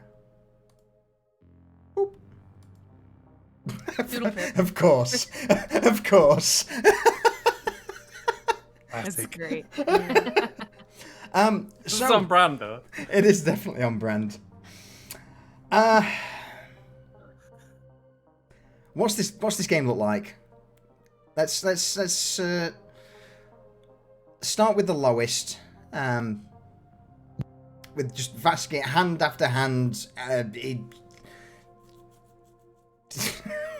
God damn it. Every single hand that he plays, every card he draws, nothing seems to come up right. And at the start, he takes it in good jest. Like, Yes, of course, it's beginner's luck, Maisie, beginner's luck. So if you do this, and it's right. Well, that's me out. Anybody have anything else they wish to add of what happens just for memes with those rolls and what you take from the captain? I would say we get into this huge hand, all of us together. Like everybody has a really good hand. But we get down to the river and Mafet and Maisie both have the highest straight. But everybody else has like the lower straight. And so everybody's like going all in, and then we get down to the river. Has 2 pair and thinks he's got it in the bag. Yeah. They're just raising upon raising and back and forth. And then when we show our hands, Mafet and Maisie would split the pot, thus like just felting Hioka, Echo, and the captain all in one hand. Oh no, No. Echo bluffed the whole thing. He has a great poker face. All right. No, it's not over. Not over. Aye. Fine. Fine. Vaskir draws his sword. Asset reallocation. Places it on the table. One final game. One final game. Captain, your addiction is showing. No. One final game. No, Shut let the him fuck up. die. I really want that sword. Puts the Let him sword do on the it. table. The rest of you, something of yours. What's going in? Ayoka reaches into her special satchel that she keeps with her at all times and starts pulling out the IOUs that he already owes her. Like, this is debt that needs to be paid, so it's either to me or to someone else. Echo takes his arm off. Puts it on the table.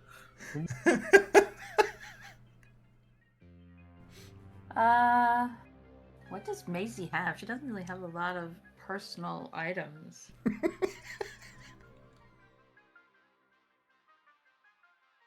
I'll put in a free hack of your choice.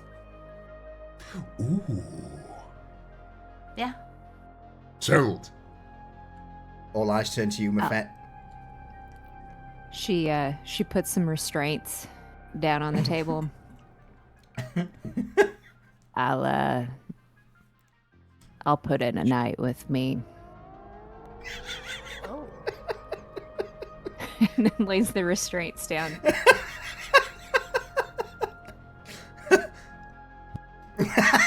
And that's for everyone, so whoever wins. I did not see that one coming. Good for you, Mafet. The things I Listen. could do with those and Mafet. Yes. It won't be easy. No. Yes. You know. Tied to the back of the ship. Silence. No mind is being probed.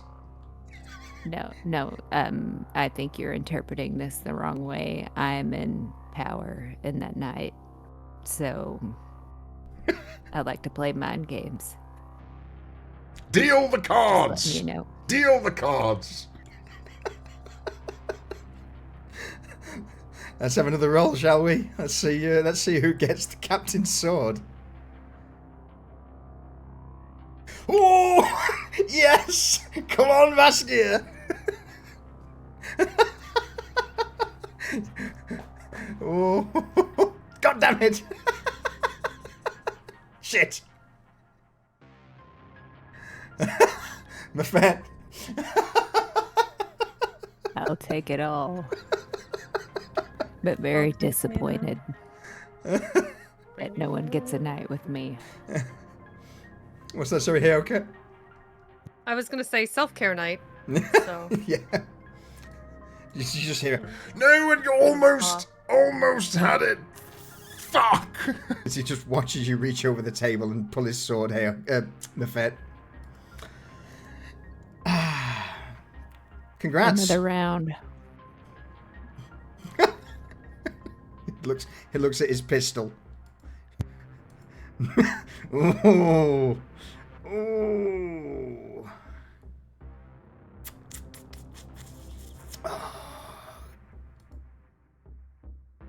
That I don't know.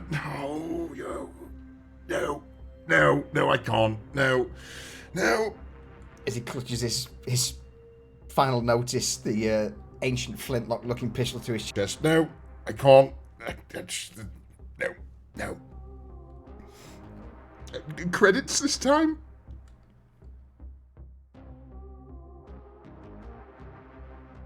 I'm okay with credits. Yes, Echo. Does he have credits left? Didn't we just clean them out? Isn't that why his sword was on the table? What credits are you talking about here? So about that, anyone want to lend their captain a few credits for an endeavor? Alright, No. I'm out. Captain, you Honestly. forget. We know you. Heyoka's somewhat relieved that some of the debt that they had with the captain has been relieved and is now someone else to collect. So, no, I'm good. I'm good.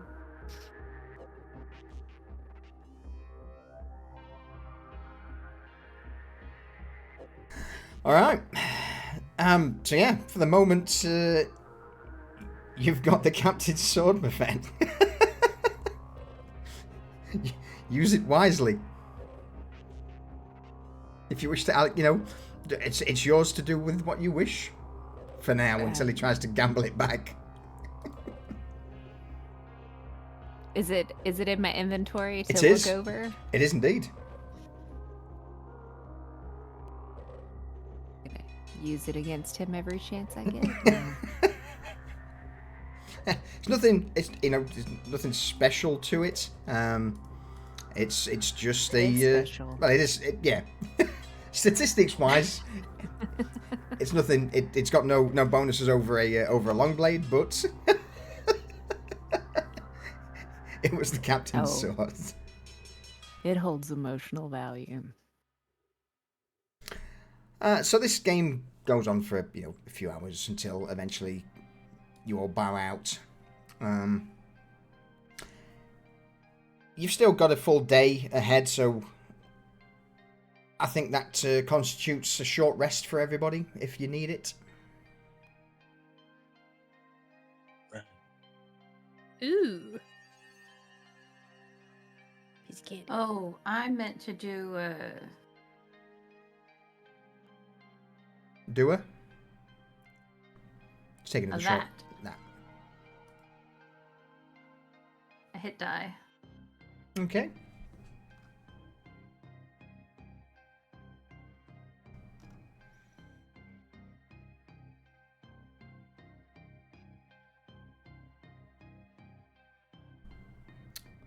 What's this day look like aboard the ship? What are you all up to? What are you all doing? Everyone gets bored, goes on top of the ship, and just hurls abuse at the security guard that are watching them. At this point, Because of bored. there would be a fair amount of security. Not just the first group, but several others have posted up around the area, all of them with their eyes on you guys and the ship. Giving you the impression that, if anyone tried to sneak out or leave the ship, Jaldari would no doubt know about it.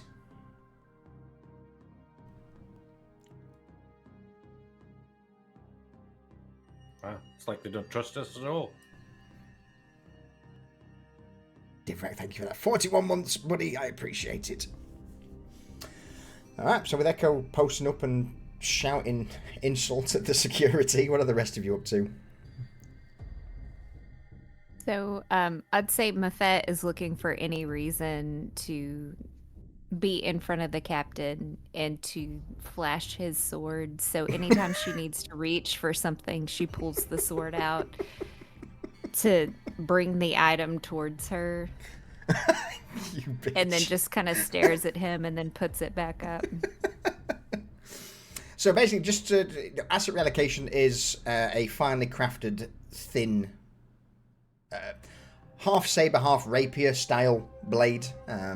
Big ornate hilt to it. It's very over the top, and it's something that Vaskir's had for pretty much all the time you've known him. So every time you take it out, he just looks at it. You imagine, or you would certainly get the feeling for you, Mafet, that he's got this longing expression on his face as he just watches you take it out, and he's like, Ash, I see you're enjoying the spoils of your labor. Definitely. Yes, And yes. I'm open to trade at any point. So you just get your little mind working.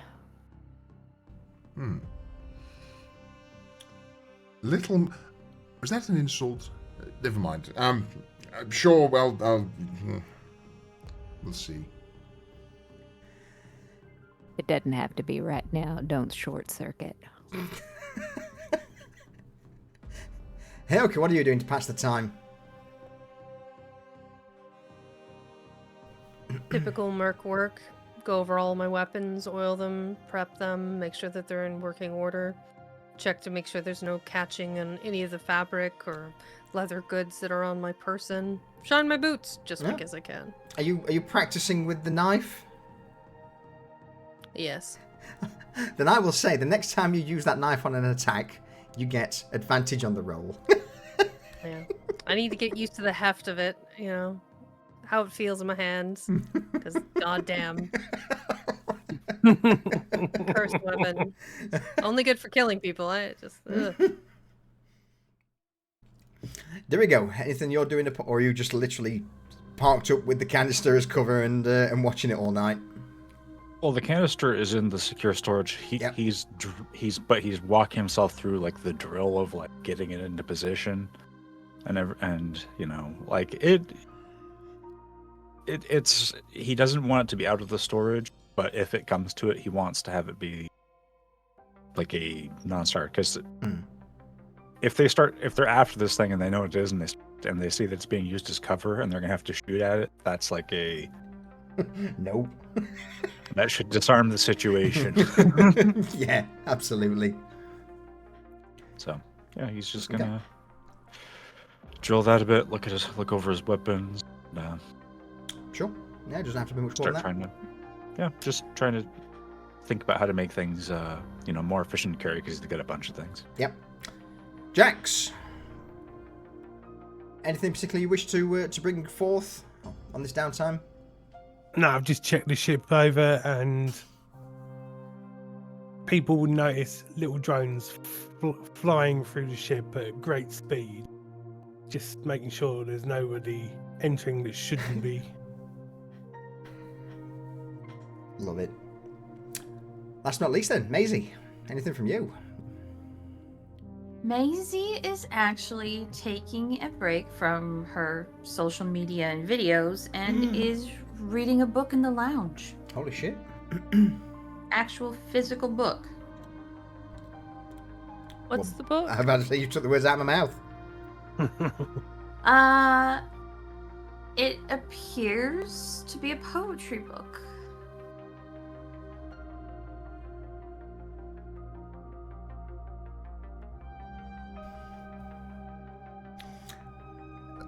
Didn't know you were one for. Gaskir, for fuck's sake, Vaskir steps into the room, makes his way round towards the counter that has various slop dispensers as he pours one into a cup, sticks a straw in it, and then brings it to the circular orifice of his mask and just begins to. Poetry, eh? Mm-hmm. Not looking at your million screens. Anything good in the book? Read one out to me. I don't think it would translate very well to Galactic Common. Ah, unfortunate.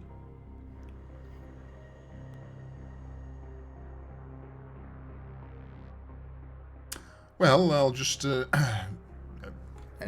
Vaskir positions himself on the other couch opposite the table, and you, Maisie, as he just sits there slurping away at this nutri paste in a cup. For the entire...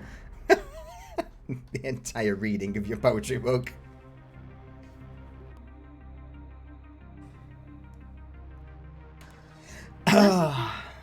She ignores him.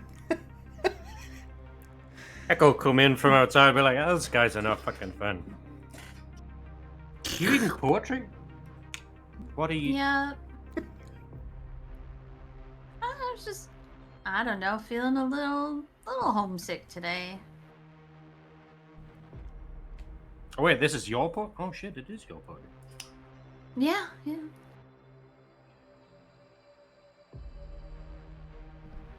Man, this book's older than you. Well, you can read it, Echo.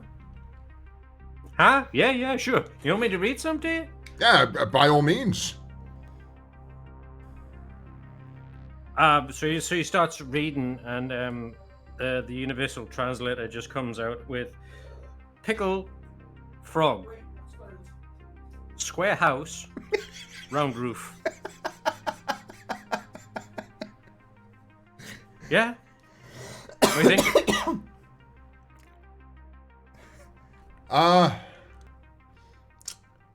It's poetry, I guess.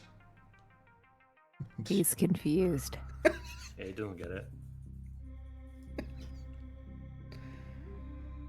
Right. Well, look, I'm going to retire for the evening. I'm going to have to kick Hara out of the office. In fact, why is it that the captain's quarters has now become the office of the fucking quartermaster, inventory taker, tiny little rodent thing? Yeah, you notice since she joined us, she's become really pushy. She's really coming into her own. To be fair, how often since we've met her has the captain actually stayed in his room and not been kicked to the curb and slipped in some alley of, behind an establishment where he's been trying to gamble and lost everything and then got drunk and then you guys get the picture. All valid Perfectly. points. hmm I agree with Hyoka and Maisie on this one. How often do you ask said procurement quartermaster to acquire things for you? Beverages, food, various toys, gambling items, etc., etc., etc., etc. He's very needy. Yes. Well, that's what we pay her for, right? Right? Right, and that's why she has to be Right. close to you at all times. Put a cot in there for her. That's a nice thing to do. Maybe a hammock, a basket. What do they like? We could ask Totally her. acceptable. Maisie's gonna lean over and press the intercom button and be like, Hara, what's your preferred sleeping apparatus? Wait. Hi. Bed? With small bed, dark, I found somewhere in one of the vents recently, but every time I've slept there, I've gone and done work, and then I come back, and it's been cleaned, and there's a little note saying, fuck off. Oh, that'd be Jax. I will say it does get quite cold, and they could probably benefit from just sleeping together and keeping each other toasty. Yes, because Jax is a regular little snuggle monster, isn't he? Oh, I thought No, you meant no. Baskier. Okay. I meant with Vaskier and Oh, right. her. Yeah, not Jax, but I mean, if the situation works, whoever wants it. I mean, the bed, he's got that little recharge thing with the folding top. It's actually quite cozy in there. I've occasionally. Oh, captains can hear this, can't he? Yeah. Whole ship can hear you. So that's why I've been. You know what? Fine. No, you can't sleep in there. That's a recharge pod for the augmetics in my legs and the rest of my suit. That keeps me alive. So, fine, I'll find you something else. Jax! What? Can you find or cut a... Oh, gonna hate saying this. Can you cut a small nook out somewhere for Hara to burrow into? Maybe under the floor or something? Cut.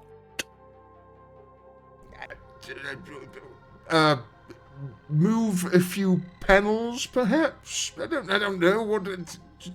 Find us somewhere tight, dark, and cramped that you can sleep in. if you'd be so kind. What about one of those larger, like, storage boxes? Just put some comfortable blankets and something there and cut a hole in the side of that. Could set it anywhere, really. I will find something that doesn't require cutting. The ship. Thank you. Thank you. Appreciate you, Jax. Appreciate you. By the way, ship's still secure. No intruders. Huzzah. So we don't have to turn everyone to soup. Marvelous. Not yet, anyway. and the intercom just clicks off. Outside of the Starhawk, day turns into a weird twilight. Not the usual reddish sundown that we're familiar with, but it seems a little more bluish, more green, as the star begins to set over the horizon before plunging you all into darkness. Obviously, landing lights and various other spotlights from the bay illuminate the ship, but as you all spend the night locked within the Starhawk, nothing untoward happens. No teams, no one seems to try and force entry. There would be a few logs on the system, or maybe for those who are keeping tabs on things, that the ship is periodically scanned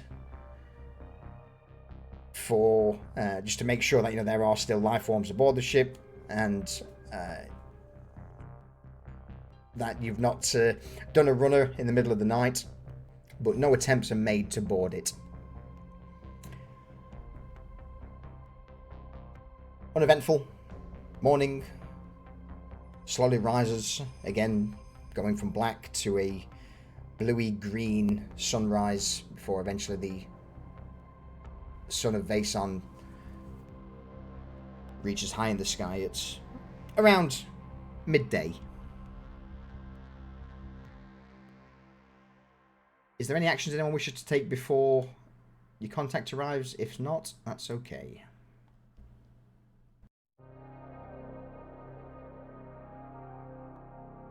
I might run pre-flight checks, because I reckon once we get paid and drop off the package, we want to get the fuck out of here quick, right?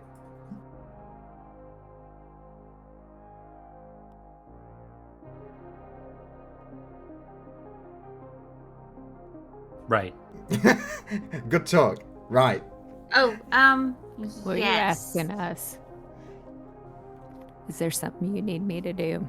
I thought that was rhetorical, sorry. Alright, Yeah, okay. same. Go.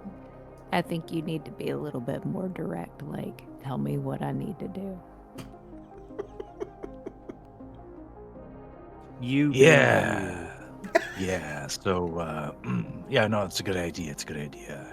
That was a statement to.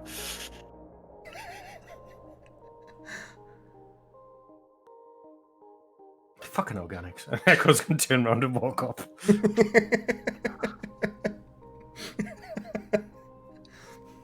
So Echo, you're doing pre-flight checks. Anything anyone else wishes to do Yeah. before Jaldari turns up?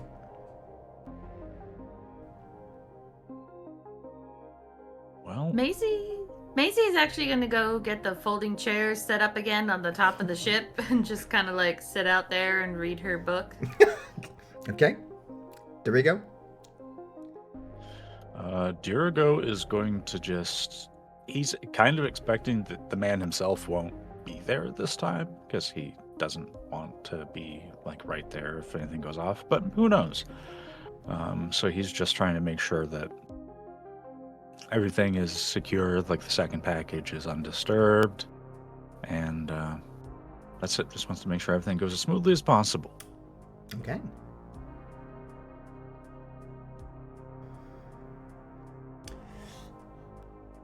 there's- Mafet would just help Echo because she's the co-pilot, so She's she the feel captain. like she needs to help. She's got the sword. and she's trying to take over the captain's position, so she'll go help. Okay. Anything particular you're doing, Hyoka, or are you just going to join people above, or wait until it's go time?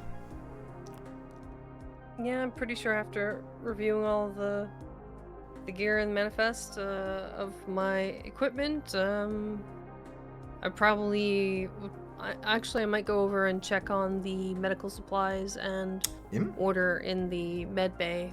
That'll probably be what I would work on next. Just luckily review supplies and document what we might need.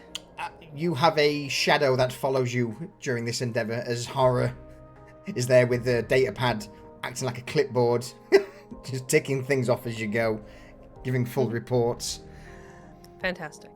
I don't have to write anything down. I just have to pull stuff out and look at it and like look at Horror and then okay. Yeah, I got this. Item by item. Several hours pass and it eventually reaches midday. And Maisie... Oh, hang on. I've got a...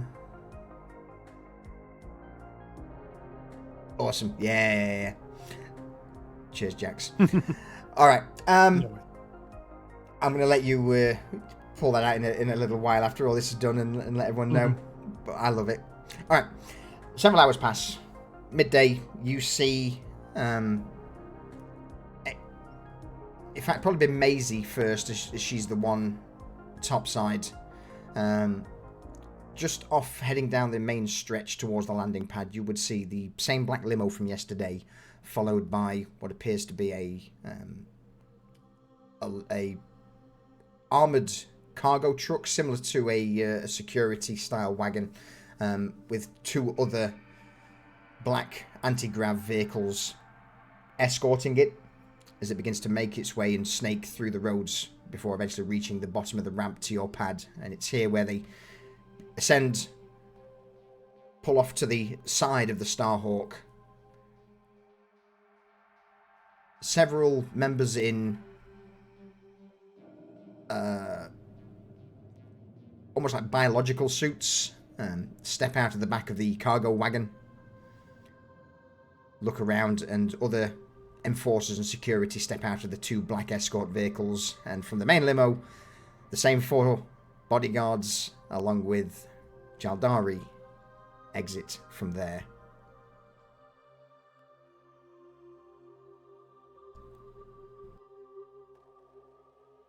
It's the same four bodyguards, but no Jaldari? Yeah, Jaldari is there, yeah. He also gets out. Oh, he is? Oh, okay. Yeah.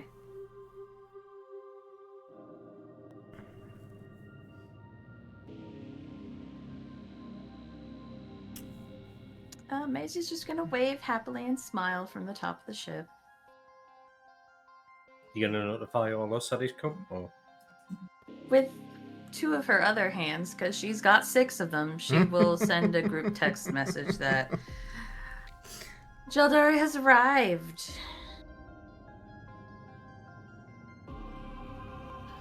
Come on, Muffet. Let's go topside. Since you're off with the winning hand to rue the day, I'll stay here in the old cockpit in case, we have to... Cool. Pre-flight check's already done. All you gotta do is flip the switches. Don't worry. I've done this once or twice in the past. I will be fine. I have faith in you. Captain waves you off as you two leave the cockpit, head to the airlock up. Do we go, Jax, Heyoka? I would imagine you guys also make your way up topside. Indeed. As you three poke your head out of the hatch, Jaldar is already in the process of being carried up the stairs to the top of the ship, and as the security guard just drops him, he offers a over-exaggerated flourish of a bow. And alas, our fated day has arrived. I've had a little bit of time to cool my jets, one would say, and I apologize for any offense that was made on my behalf.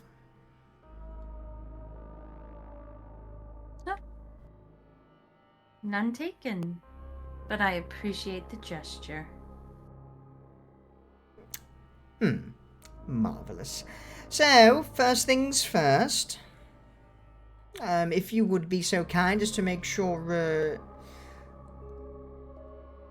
the package is available. They should be bringing it up now. Yep, Dirigo will be bringing it because he was told that they were there, so he's getting it and he's bringing it out. Awesome.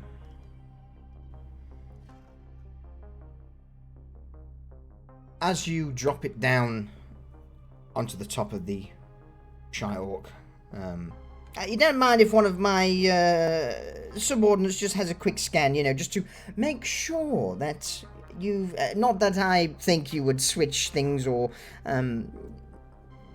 do anything untoward, but just to make sure that, I'm just a lot of money, loads of money that I'm spending, so I just want to make sure that I'm actually purchasing the real deal.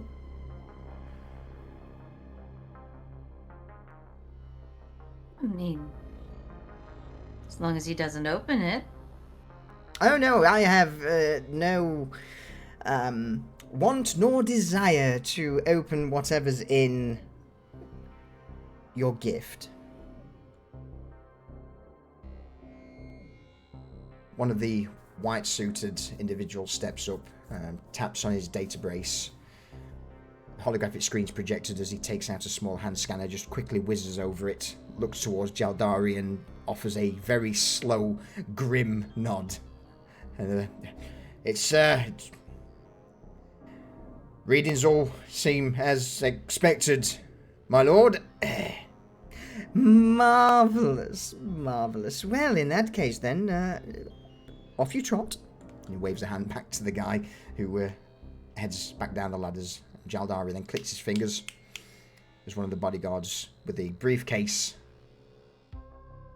offers it towards you, Maisie. Spins it round, opens it up, and inside is various little digital chip, like credit card style chits that each one have got an amount of currency on. So this is not a bank transfer. This is not a direct money transfer. This is he's paying us in gift cards. Pretty much, he's paying you in a way that is not easily traceable. Absolutely. Use non-sequential bills.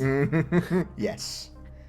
Yeah, he's paying in credit chits basically, but not the small, not small change.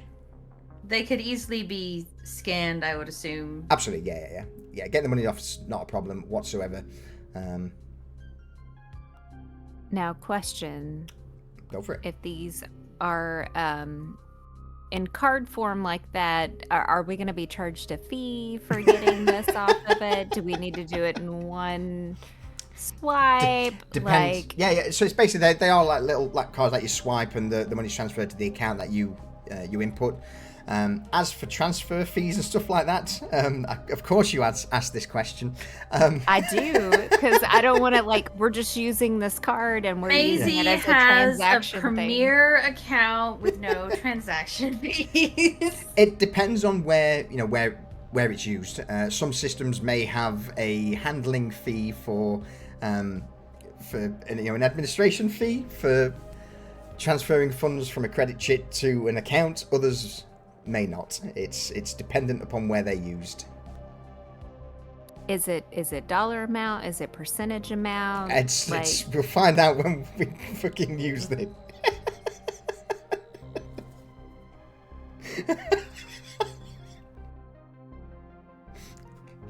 You swipe it, you get paid. You may have... it gives me a chance to fuck you on interest at some point, or on fees. Maisie notes the denominations and tallies it all up in her head, and I'm assuming it comes to 250,000 credits. Absolutely. So she nods and holds out her hand to take the case. The bodyguard closes the case, relinquishes control to you, and then Jaldari swans up towards Buffet, reaches into his jacket pocket and produces 2 small chips. And with a outstretched hand with them in his palm, he offers them to you, Buffet. Plug them in. First one for this system, EFG identification, so you'll easily be able to get through any concordant gate passes out of here. The second one, freelance operatives. Once you're out of here and long gone, you burn, jettison, break, I care not what you do as long as you remove it, the EFG chip. Because otherwise, after this system, that will be reported as stolen. And no one likes stolen identifications now, do they? No, they don't. I was just No. kind of hoping you were giving me a if I ever come back type card to get that free meal, but okay. Don't worry. Hopefully, once this deal has been concluded, I will never have to see any of you ever again. It's real sad. Oh, and don't worry, it'll be a joyous occasion. We'll all laugh, we'll have a drink, it'll be far away from each other.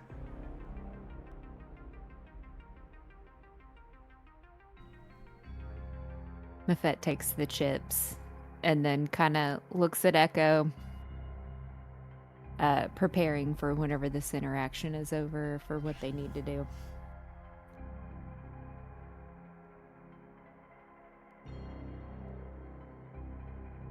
So, with that concluded, I believe that I could take this little chest of goodies into my own custody. Jirgo has put the box down and he'll push it towards them. He's assuming that one of the guards is going to get it. So, as you push it forward, he clicks his fingers, and a trio of the white hazmat individuals heads up the stairs, picks it up, and very carefully begins to take it down towards the cargo van that's prepared. Quick question. Mm-hmm. Would we know with those... I'm trying to think of an evil devious, like how somebody would do something. With those cards that they gave Maisie, like, would they be able to wipe those, like, after the transaction? Or would we need to go ahead and try to transfer those before the handoff? No, so the way credit chips work is they are kind of like a prepaid. Think of it as a prepaid debit card, but just without any numbers or any identifiers. Using them will draw some questions, of course, because how many people use it's the premier way people pay for things who don't want to be tracked. So yes, there will be questions raised if you go and start throwing unnamed, non-identifiable money around. But of course, you'll no doubt find ways. Basically just a USB crypto wallet. Yeah. So if you was to go to a shady underground sort of station where people do shady stuff, absolutely, they'd love you to pay in that. Yeah.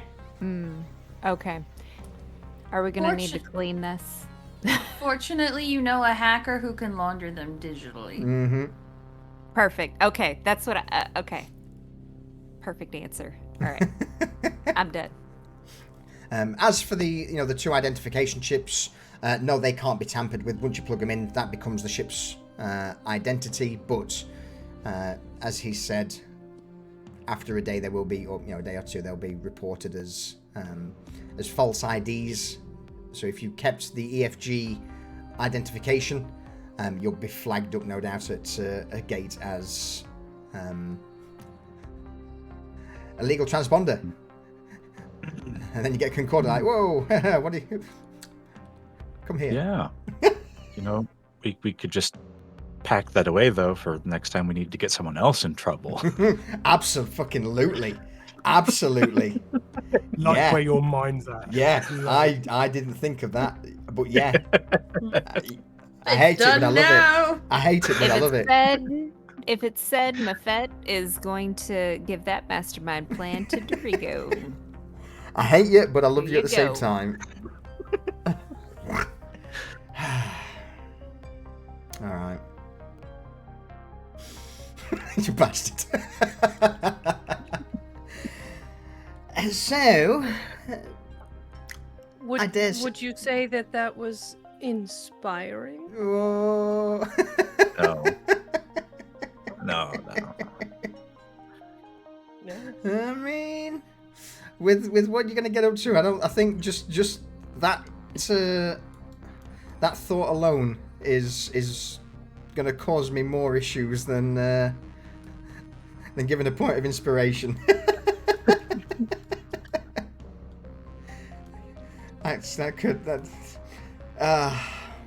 God damn it. Shit. Anyway, yeah, I already know where this is going to go later down the line. I don't know exactly how it's going to get used, but I know it's just going to be like, oh, cool. Here's all this cool paperwork that I've thought and this cool story. Let me just throw it all away because these guys are about to get blown up by a concordant. So, with that, our transaction is done, yes? Yes, good. Good. You have your money, you have your identifications. I have my most generous gift, so if you would all be so kind as to get the fuck off my planet. Happily. We will leave as soon as you're off the ship. There's a fake smile across his face as he just offers another overly dramatic bow to you all. One of the security guards picks him up, sits him on his shoulder, and they begin to descend down the stairwell. And just before he gets into his limo, goodbye, fare thee well, safe flights, and all that other flowery words to you.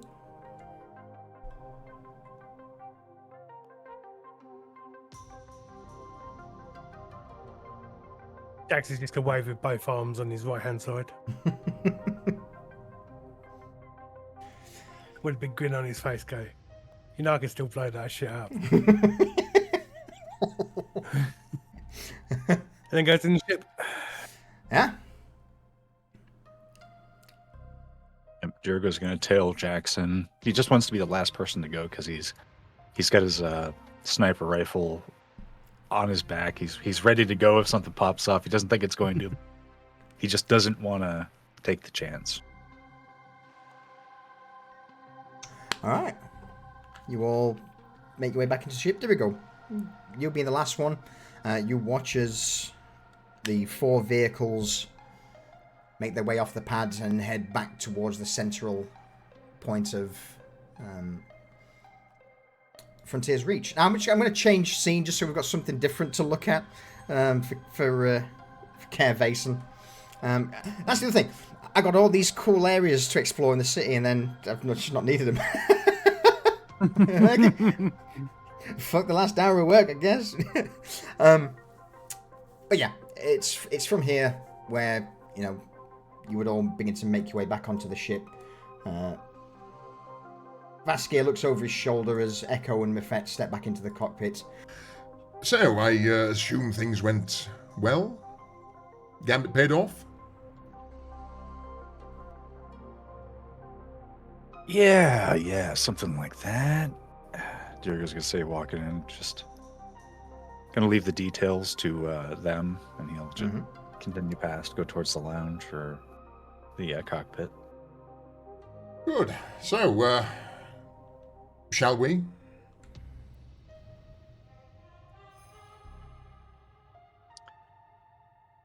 We shall. Let's get off the planet. Say less. Echo, am I taking us out, or are you doing so?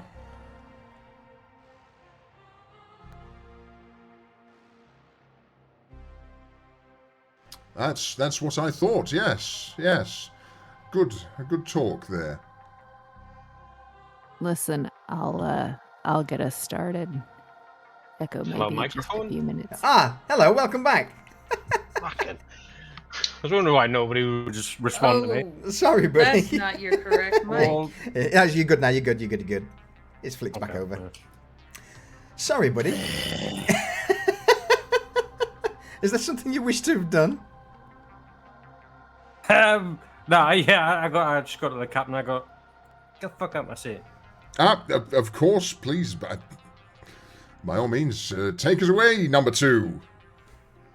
Cool.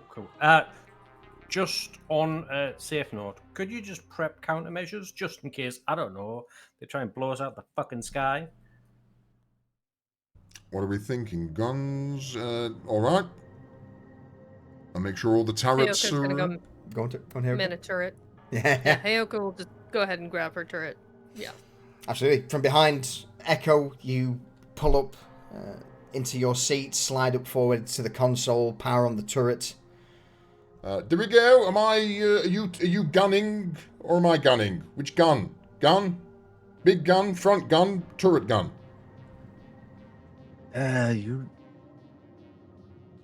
I'll take the other turret. It'll be fine. Well, since we're getting away, I'll sit in the front gun. Why not? It's been a while. All right. You spend the Oh, next... everybody strapped in? I believe... Jax, this is your captain speaking. Are you strapped in? Yeah, I'm in the engine room. Everything's good. Excellent.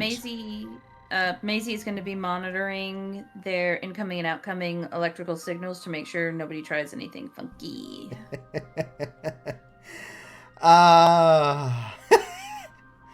So... I don't trust nobody. Especially the DM. Wow.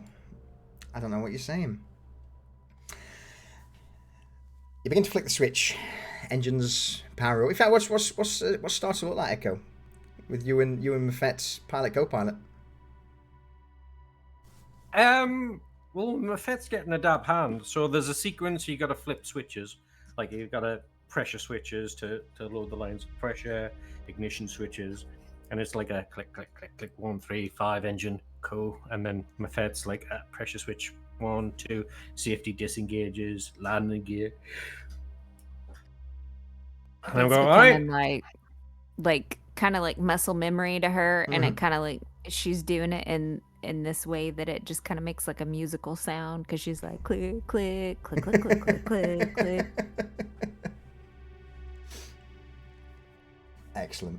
All right. Heavy whine begins to emanate out from the engines. Jax, for you in the core room, the grav core just begins to spool up. The purpley pink glow begins to emanate brighter, and with a quick tug of inertia, the ship begins to rise. Maisie, roll me a tech check, Yeah. please. Oh no. Echo, as you begin to turn the vessel to... Use my oh wait, 15's not bad. Okay. Echo, as you begin to turn the ship on a course that's been given to you for an escape velocity from any other traffic, you begin to punch the lever. The ship quickly sets off at a pace, but it's at this moment, Maisie, where you begin to see a uptick of electronic communication. And it seems like with that 15, perimeter guns from outside of the city are currently being brought into position. Flaps are opening, turrets are being brought up.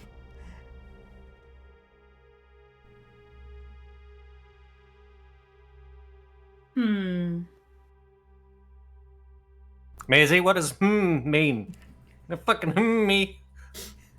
I think they might want to try and shoot us out of the sky. Oh shit. Jax, what was the power level of the core? Push it to max. Okay. I ignore the escape trajectory they give us, and I invert the ship and literally go fucking straight up like a rocket. On the ground, I swear to God, if they hit my ship with anything, I'm pressing the button. Do it. Half tempted to let it happen, but what you can't see, because you're sat in the cockpit, is ground level. Various anti-ship weaponry and emplacements have popped out of their hidden bunkers. And as soon as the Starhawk cleared the boundary to the city, they were already just plotting and planning your trajectory. So with you, Echo, please roll me a piloting check, please.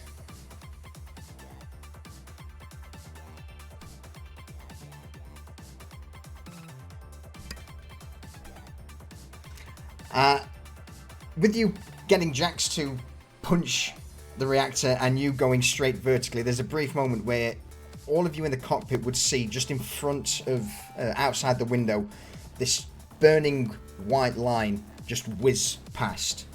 That of large kinetic slugs travelling at max stupid, whizzing past you. Oh, great. They have a Mach cannon. Wonderful. Oh, Jack. A 6, that's unfortunate, my dude. As you're starting to pull the ship even further upwards to try and get into orbit, or at least out of the atmosphere, several more of these white lines just whiz past the ship, followed by what appears to be, a second later, just a huge turbulent force that crashes into the side of the ship and throws the controls to the right. And rather than a thin white line streaking past the ship by inches, is a high-powered red laser.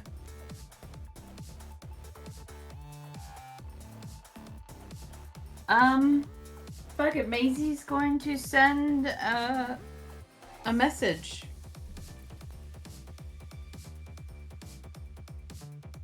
Go for it. To our buddy that we were dealing with. To Jaldari, okay? Yep. And it's gonna be, it's gonna say in text message, it would be a shame if Hellion got a tip about what happened to the cargo on that ship.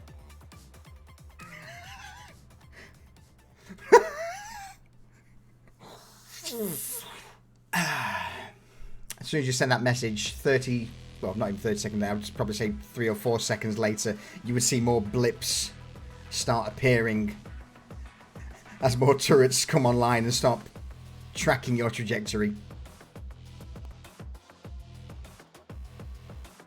This is all happening. This is happening all within the space of like 30 seconds to a minute.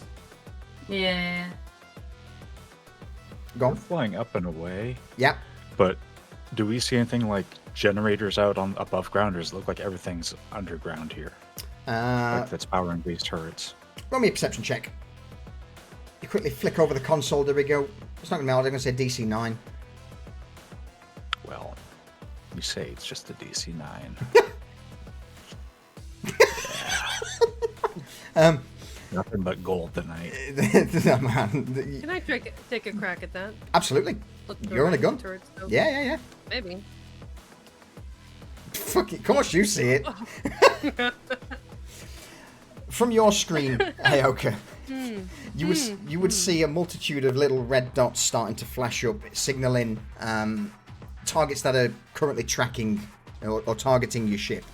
But with a quick swipe of a claw to ignore those, you quickly look for any sort of high power signatures, and you would see just outside of the city seems to be an area where generators are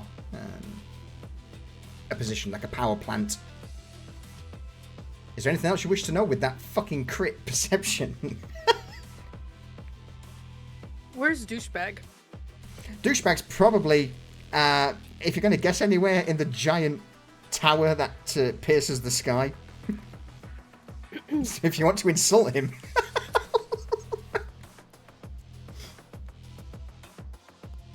Hypothetically, if we detonated the Yep. gift, that would more than likely be in the tower, yes?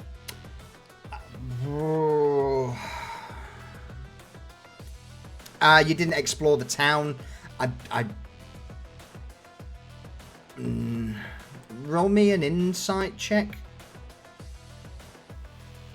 Could go. Insight. For something that dangerous, probably if it'd no doubt be somewhere underground. So probably, a bunker beneath his tower. But he's more than likely in his tower. Should I relay where the power supplies are? To Your these choice. Various turrets and things. I'm gonna go ahead and send that off. Signal. Echo in the front, in the cockpit, hey, this is what's going on out there. What do you guys want us to do? Do you want me to try and take out one of those power supplies to these turrets, or are we just getting the hell out of Dodge? Kill the turrets, please! Kill the turrets, please! The moment that Heyoka's like, oh yeah, this is where the power generators are, the trigger lays off. Okay. So Durgo, you're shooting. Yeah, go on, Mafet. Mafet's gonna say, I'm with Jax. They're retaliating. We should just blow the whole planet.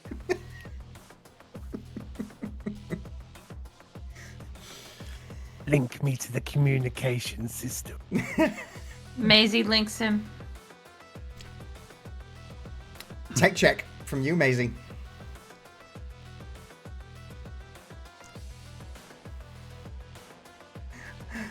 Prepper, I'm going to... sadly, that one I've got to reject because there's a reason. Maisie, as you try and link in, you immediately are met with static. Electromagnetic or ECM, electronic countermeasures, have already been deployed, creating any and all signals are being jammed. So we can't remote detonate. Correct. And even if you could at this distance now, you're well beyond 100, 200 meters, and for a brief moment, you remember that big armored van they stuck it in? Lined with lead. Got it. Got it. Shielded. Fantastic. Well, Are we still in breathable airspace, or are we in atmosphere? I would say 30, 40 seconds have passed, so you're starting to reach the boundary where it's. Why don't we uncase and drop the other one? Oh my god. Do we want to just launch the other one at them? Okay, let's do it. There are make no it dumb memorable. ideas, so you keep telling me.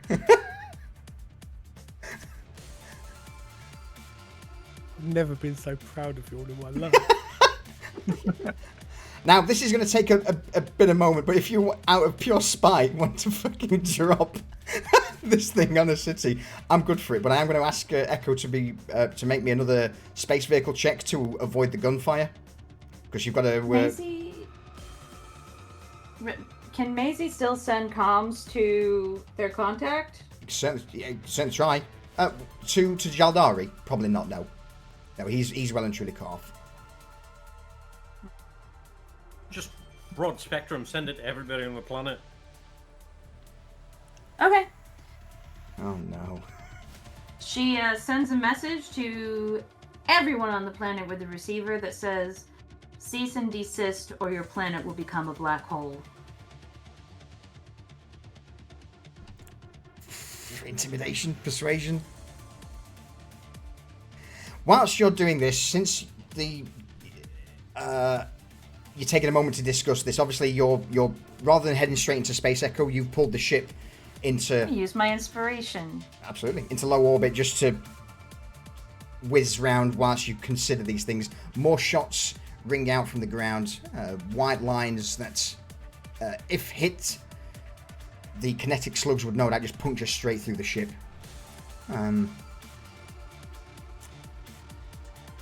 With a 13,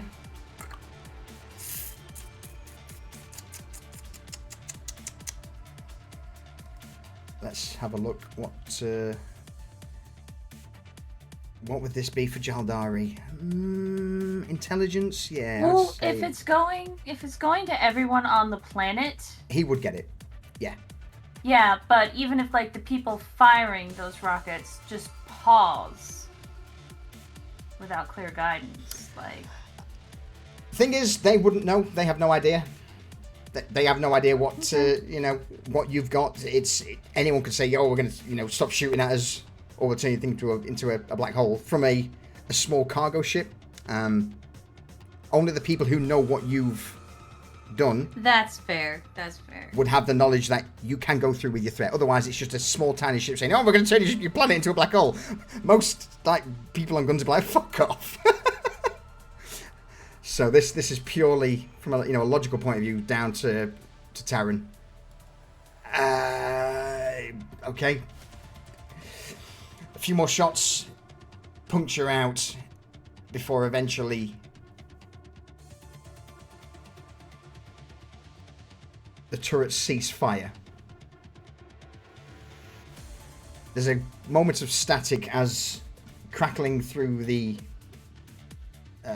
well, not so much crackling, because you get a connection notice that Jaldari wants to talk to you. Maisie. Yeah, I see. Oh, okay. I see it. I see it. Nobody say anything, and she just opens the channel and is quiet. Worth a try, was it not? Did you like my parting salute?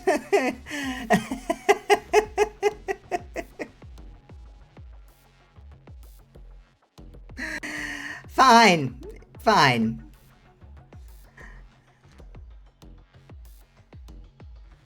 Get off. Go. Consider this a last gesture of goodwill.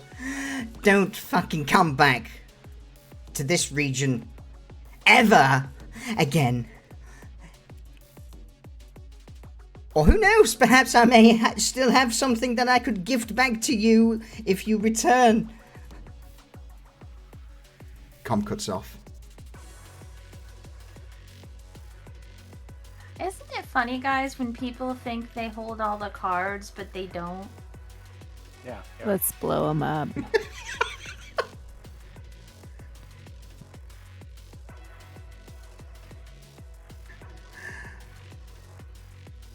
Threat delivered.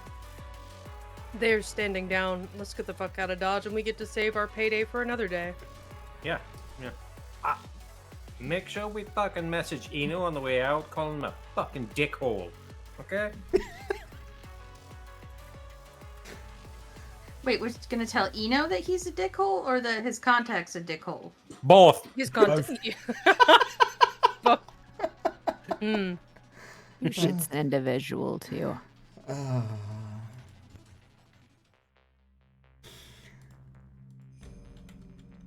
Don't send a visual. That's weird.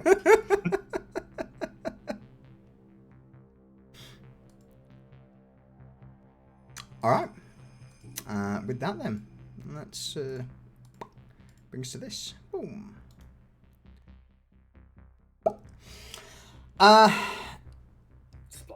With spice, the one place capitalism can't reach, supposedly, but it obviously does. As Echo, you pull on the controls, the Starhawk begins to ascend. Outside the window for a brief moment, there is a flash of light as the atmosphere burns in front of you before eventually you break into space. Far above Basin 4's atmosphere. Maisie, you on the controls don't see any pursuers.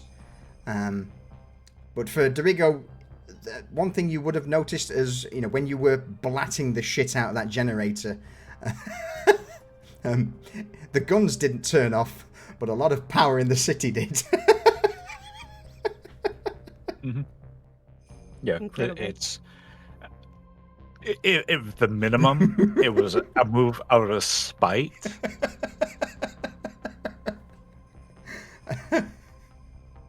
Yeah, absolutely. So yeah, you would have certainly noticed just as you broke atmosphere, that half of the city just lost power as these giant explosive rounds just impacted into one of the power generators outside the city. But yeah, at this, the void of space opens up to you all, and you can breathe a sigh of relief.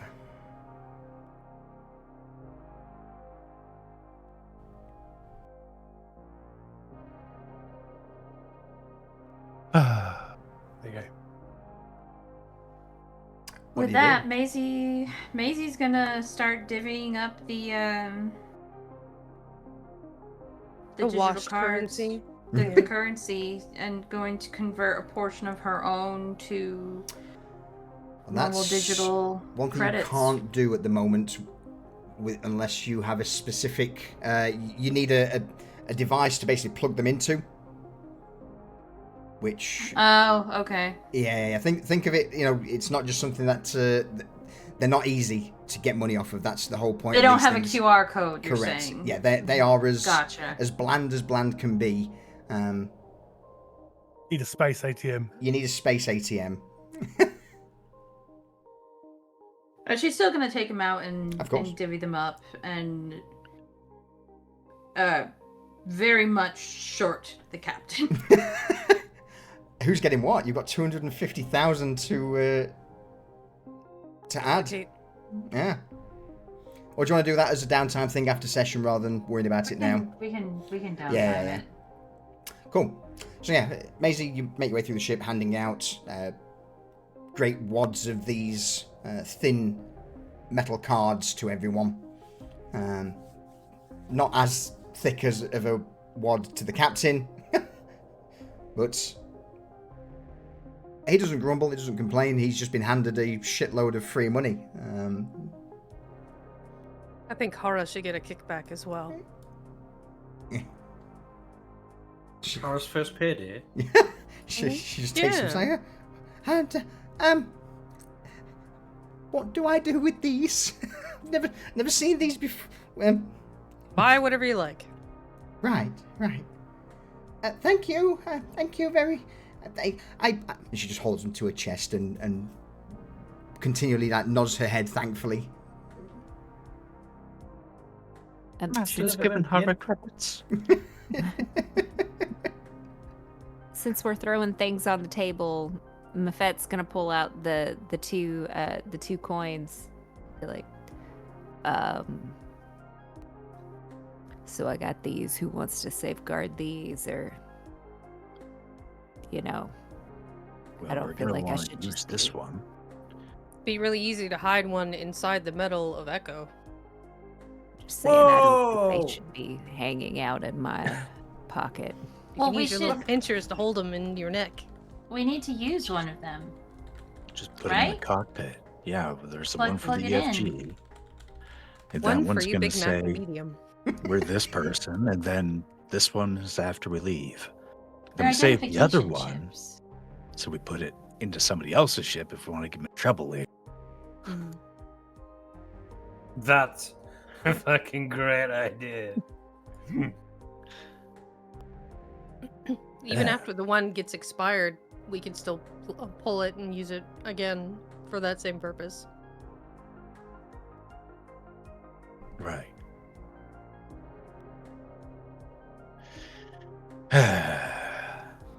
And we have the canister of soup makers still, so we can find someone to sell that off. That's in the secure storage. We've got money. We've got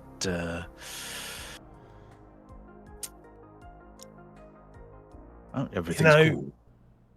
With hindsight,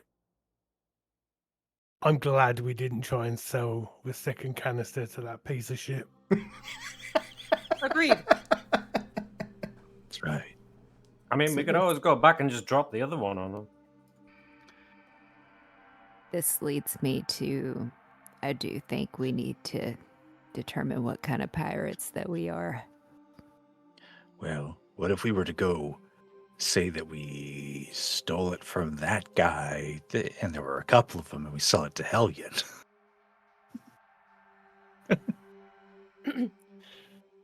Or something We were like able that. to Or we extract just wait. one of the stolen goods, and we're returning them to you. We weren't able to, acquire the second one, et cetera, et cetera. We think he still has it underneath his building on such and such. Yeah, we could play that.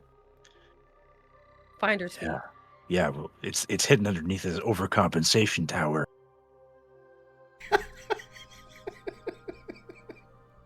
The overcompensation tower. You're fucking excited with that one. Fuck. The one-liners today. Captain On point. Calamity. No, overcompensation tower.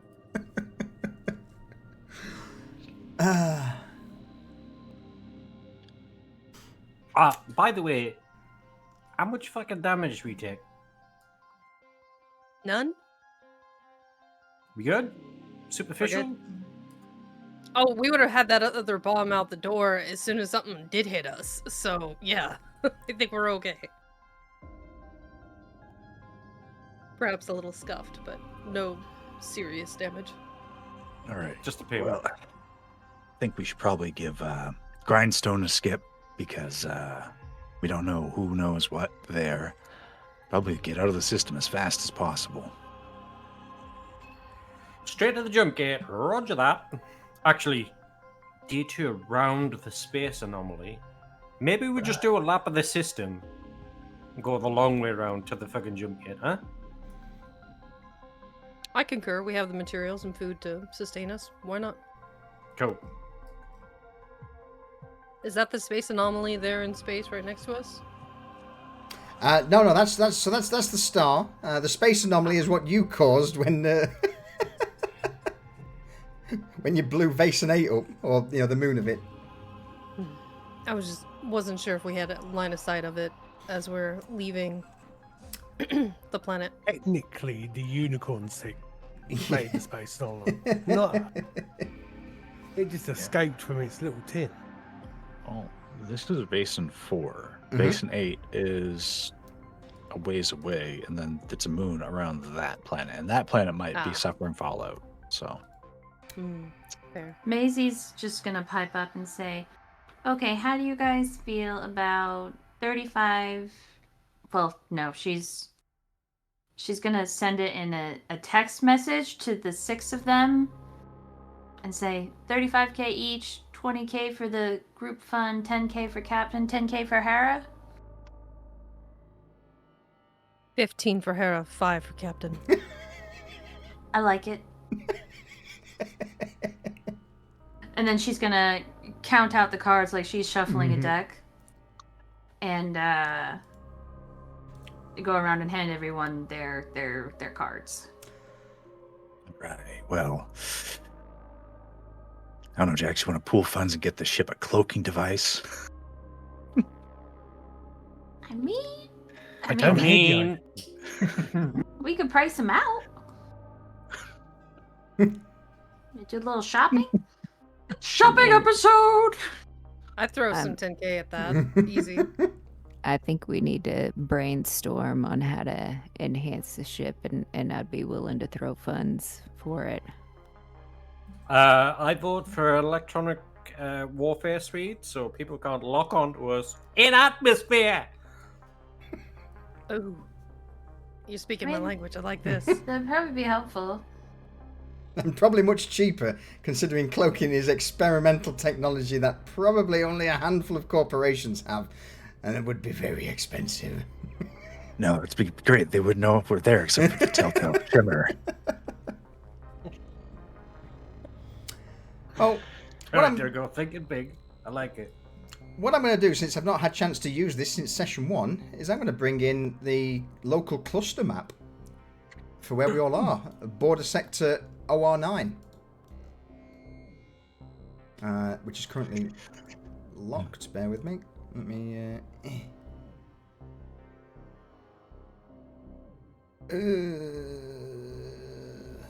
lock view. I don't want lock view. Yeah, why is it locked view? I don't know. I know I put it on and forgot to turn it off, but... You plum. I know, I can't remember how to... Oh, there we go.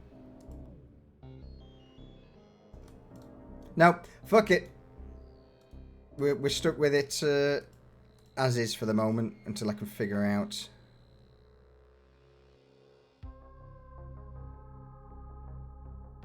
There we go. Oh, no, there we go. We're good. We're good.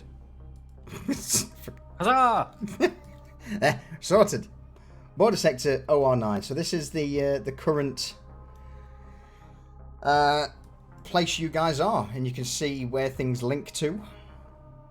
The main route out of the Vason system is to a system called Hydra 58, but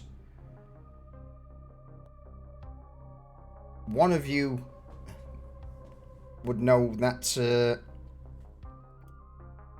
if you wish to push the engines, you can get out of the system towards another system called Wolf 3571, but that would be a risky jump for the ship. So I'm just going to leave that up, just for planning your next, where you want to go next. But for the moment, we're still in the ship, we're still flying through the Vason system. But I just thought, I'll give us a change of scenery. So carry on with the plan, folks.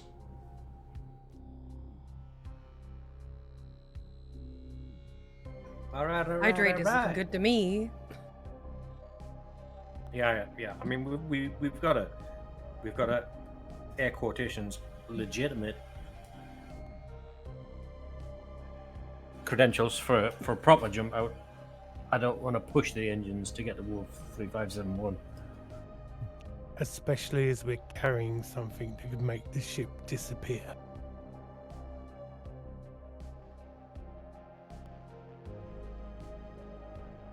Yeah.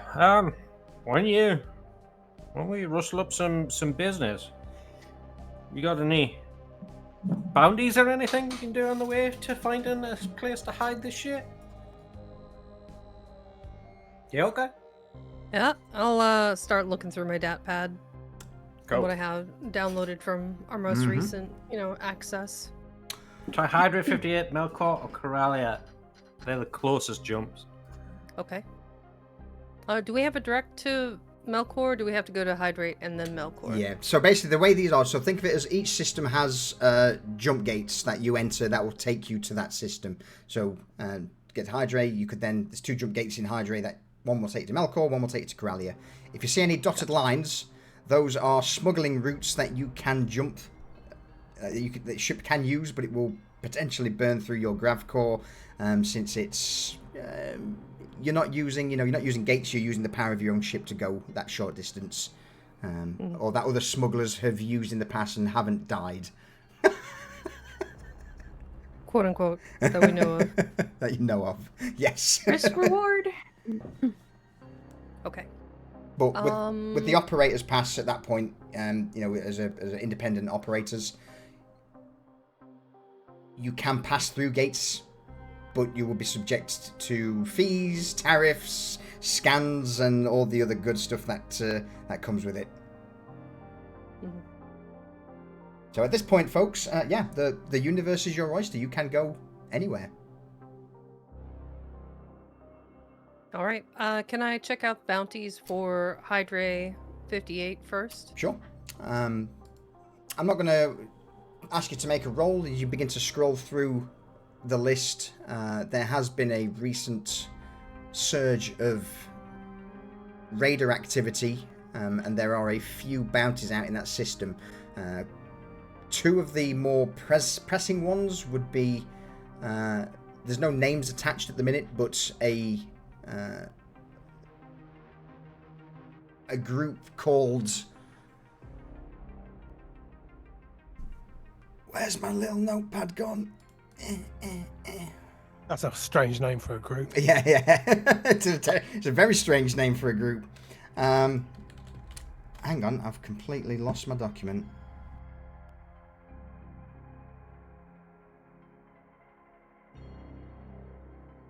Aha, there we Will go. be specified at a later date. Yeah, so you've got basically a group who call themselves the Ashbelt Freebooters. And there is a 15,000 credit bounty on the removal of their leader, or a 50,000 credit bounty on the removal of the entire organization. Where's that one located? That's in Hydre. And then the other group in Hydre is supposedly someone who just call themselves the Night Glass. And they have got a bit of a lower, it's just a 20,000 credit bounty just to remove what's reported as a small raiding fleet. All right, I'll relay the 2 main bounties in Hydre. What about Melkor? Anything good in there? Melkor has a group known as the Iron Comet. They've been hitting several Maltex stations. Maltex being one of the other corporations, and Maltex themselves have put out a 50,000 credit bounty for the removal of the Iron Comet, or a 5,000 credit bounty for each ship or pirate captain brought down. Hey, Okay. Helga, are you monitoring to check and see if anyone puts out a bounty on us? Just per Oh, chance? it automatically will flag for that. It will. Oh, okay, good. Thanks. Trust. Stop it! Oh, you know it's coming. Yeah, no, that's why I asked. Yeah, you know it's coming.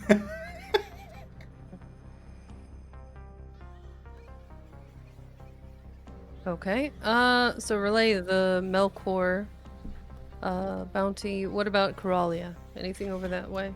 Coralia has nothing available. Reason being, Coralia is the main system that jumps out to the larger galaxy. That's kind of the gateway to the rest of It's probably heavily monitored. Absolutely.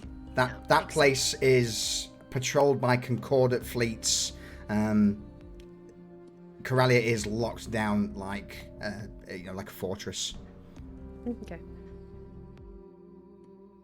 Okay. Well, we have these 3 options: 2 in Hydre, and we can knock them both out, or Hydre and then to Melkor. We have this other one. My money is on Hydre because I'd love to be in one place to deal with 2 problems, especially if we can get the 2 problems to deal with each other and then take the credit. That sounds good to me. I like it. I'm on board. Okay, I'll relay the coordinates and the info for Hydre from my datapad to Maisie and the cockpit.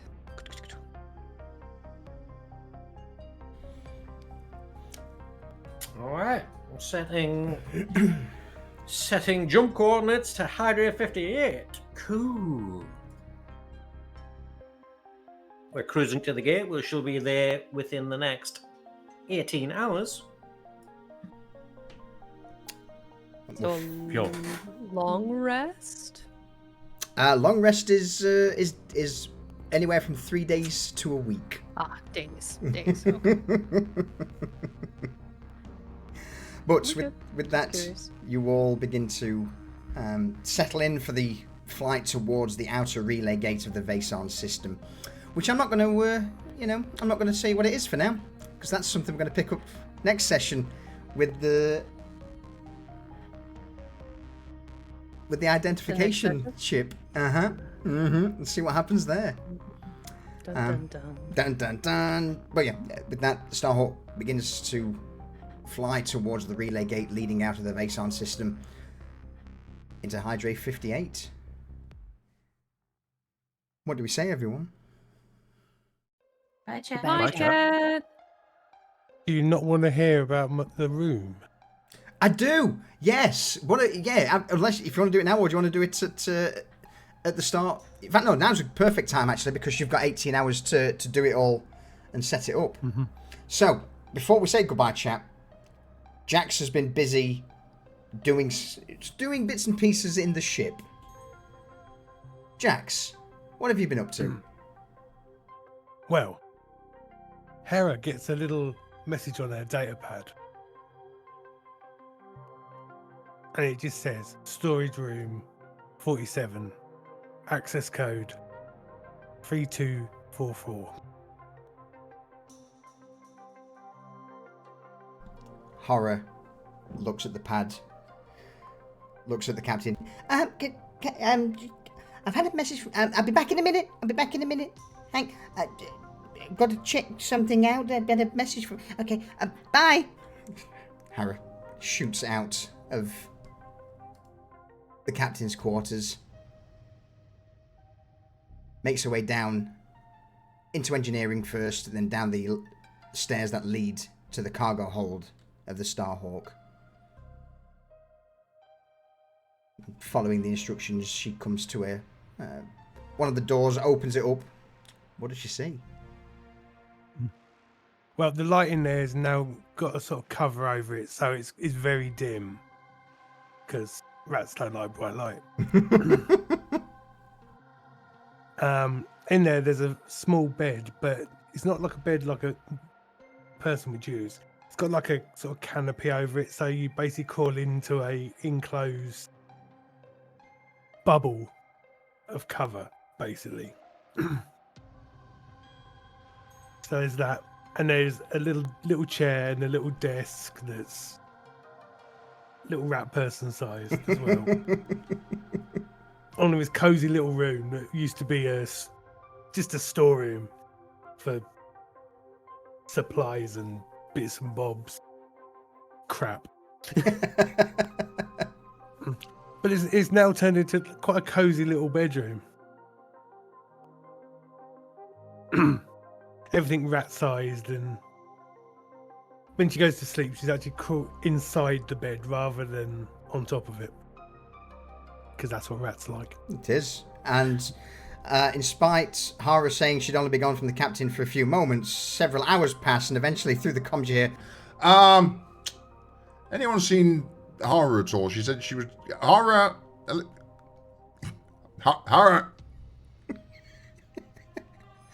Sat in her own little cocoon, Hara, for the first time probably since getting on board the ship, has her own space, her own room, and is flat out snoozing away, enjoying the peace, the tranquility and comfort of her own private quarter. And Jax will never admit to doing this. Oh man, awesome. Yeah, sorry about that. I had it ticked off and then fucking closed my little tick box down. So with Hara sleeping, the rest of the crew passing the time, Echo on the way to the relay gate. That's where we'll call it for today's session, and we'll pick up what happens next in a new system next week on Corsairs of the Rift. So, what do we say? Bye, chat. Bye, chat for realsies. See you next time for Corsairs of the Rift. Or maybe Imperial Maledictum. Huh? Yeah. Yeah, absolutely. Come on for Ashes too. Yeah. Yeah, I'm gonna go over here. I'm gonna go over yonder. I'm gonna mute you guys up. Whoop. And buy all the things, Dendra. Buy everything. Thank you very much, folks, for joining us for episode 11. 2 canisters, 1 problem. Of course, there's the Rift. Yeah, let's put some different music on. I don't know what you're laughing at that title for. That's, it's a very descriptive title of what this session is. So why is it so funny? So, episode 4 for Jax, yeah. Yeah, alright. Mr. I turn up after a couple of sessions and get a level up. Okay. I don't know what you're talking about, Jacko. I don't know the meme.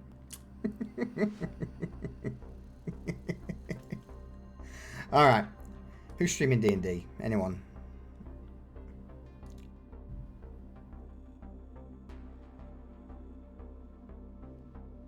Sure, the canister they dropped off. I mean, of course it won't. What could possibly go wrong with giving a sociopath a world-ending weapon, or at least, you know, a city region-ending weapon?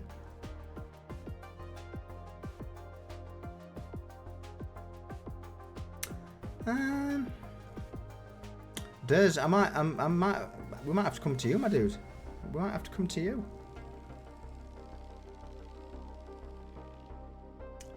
Nothing grabbed my eye on D&D. Don't worry about it, Prepper. Don't worry about it. I'm sure it'll be fine. Yeah, all right. Let's go and raid Enders today, and see what he's up to playing Returnal.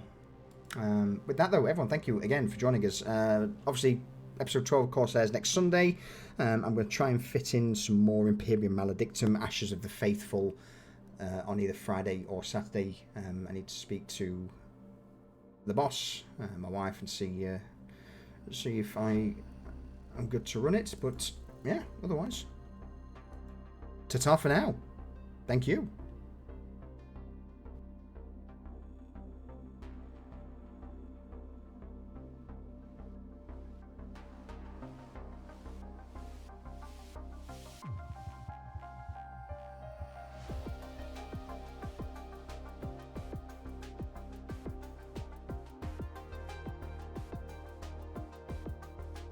Alright, I've clicked the button. I should probably disappear. So yeah, I am going now. I am going. Bye.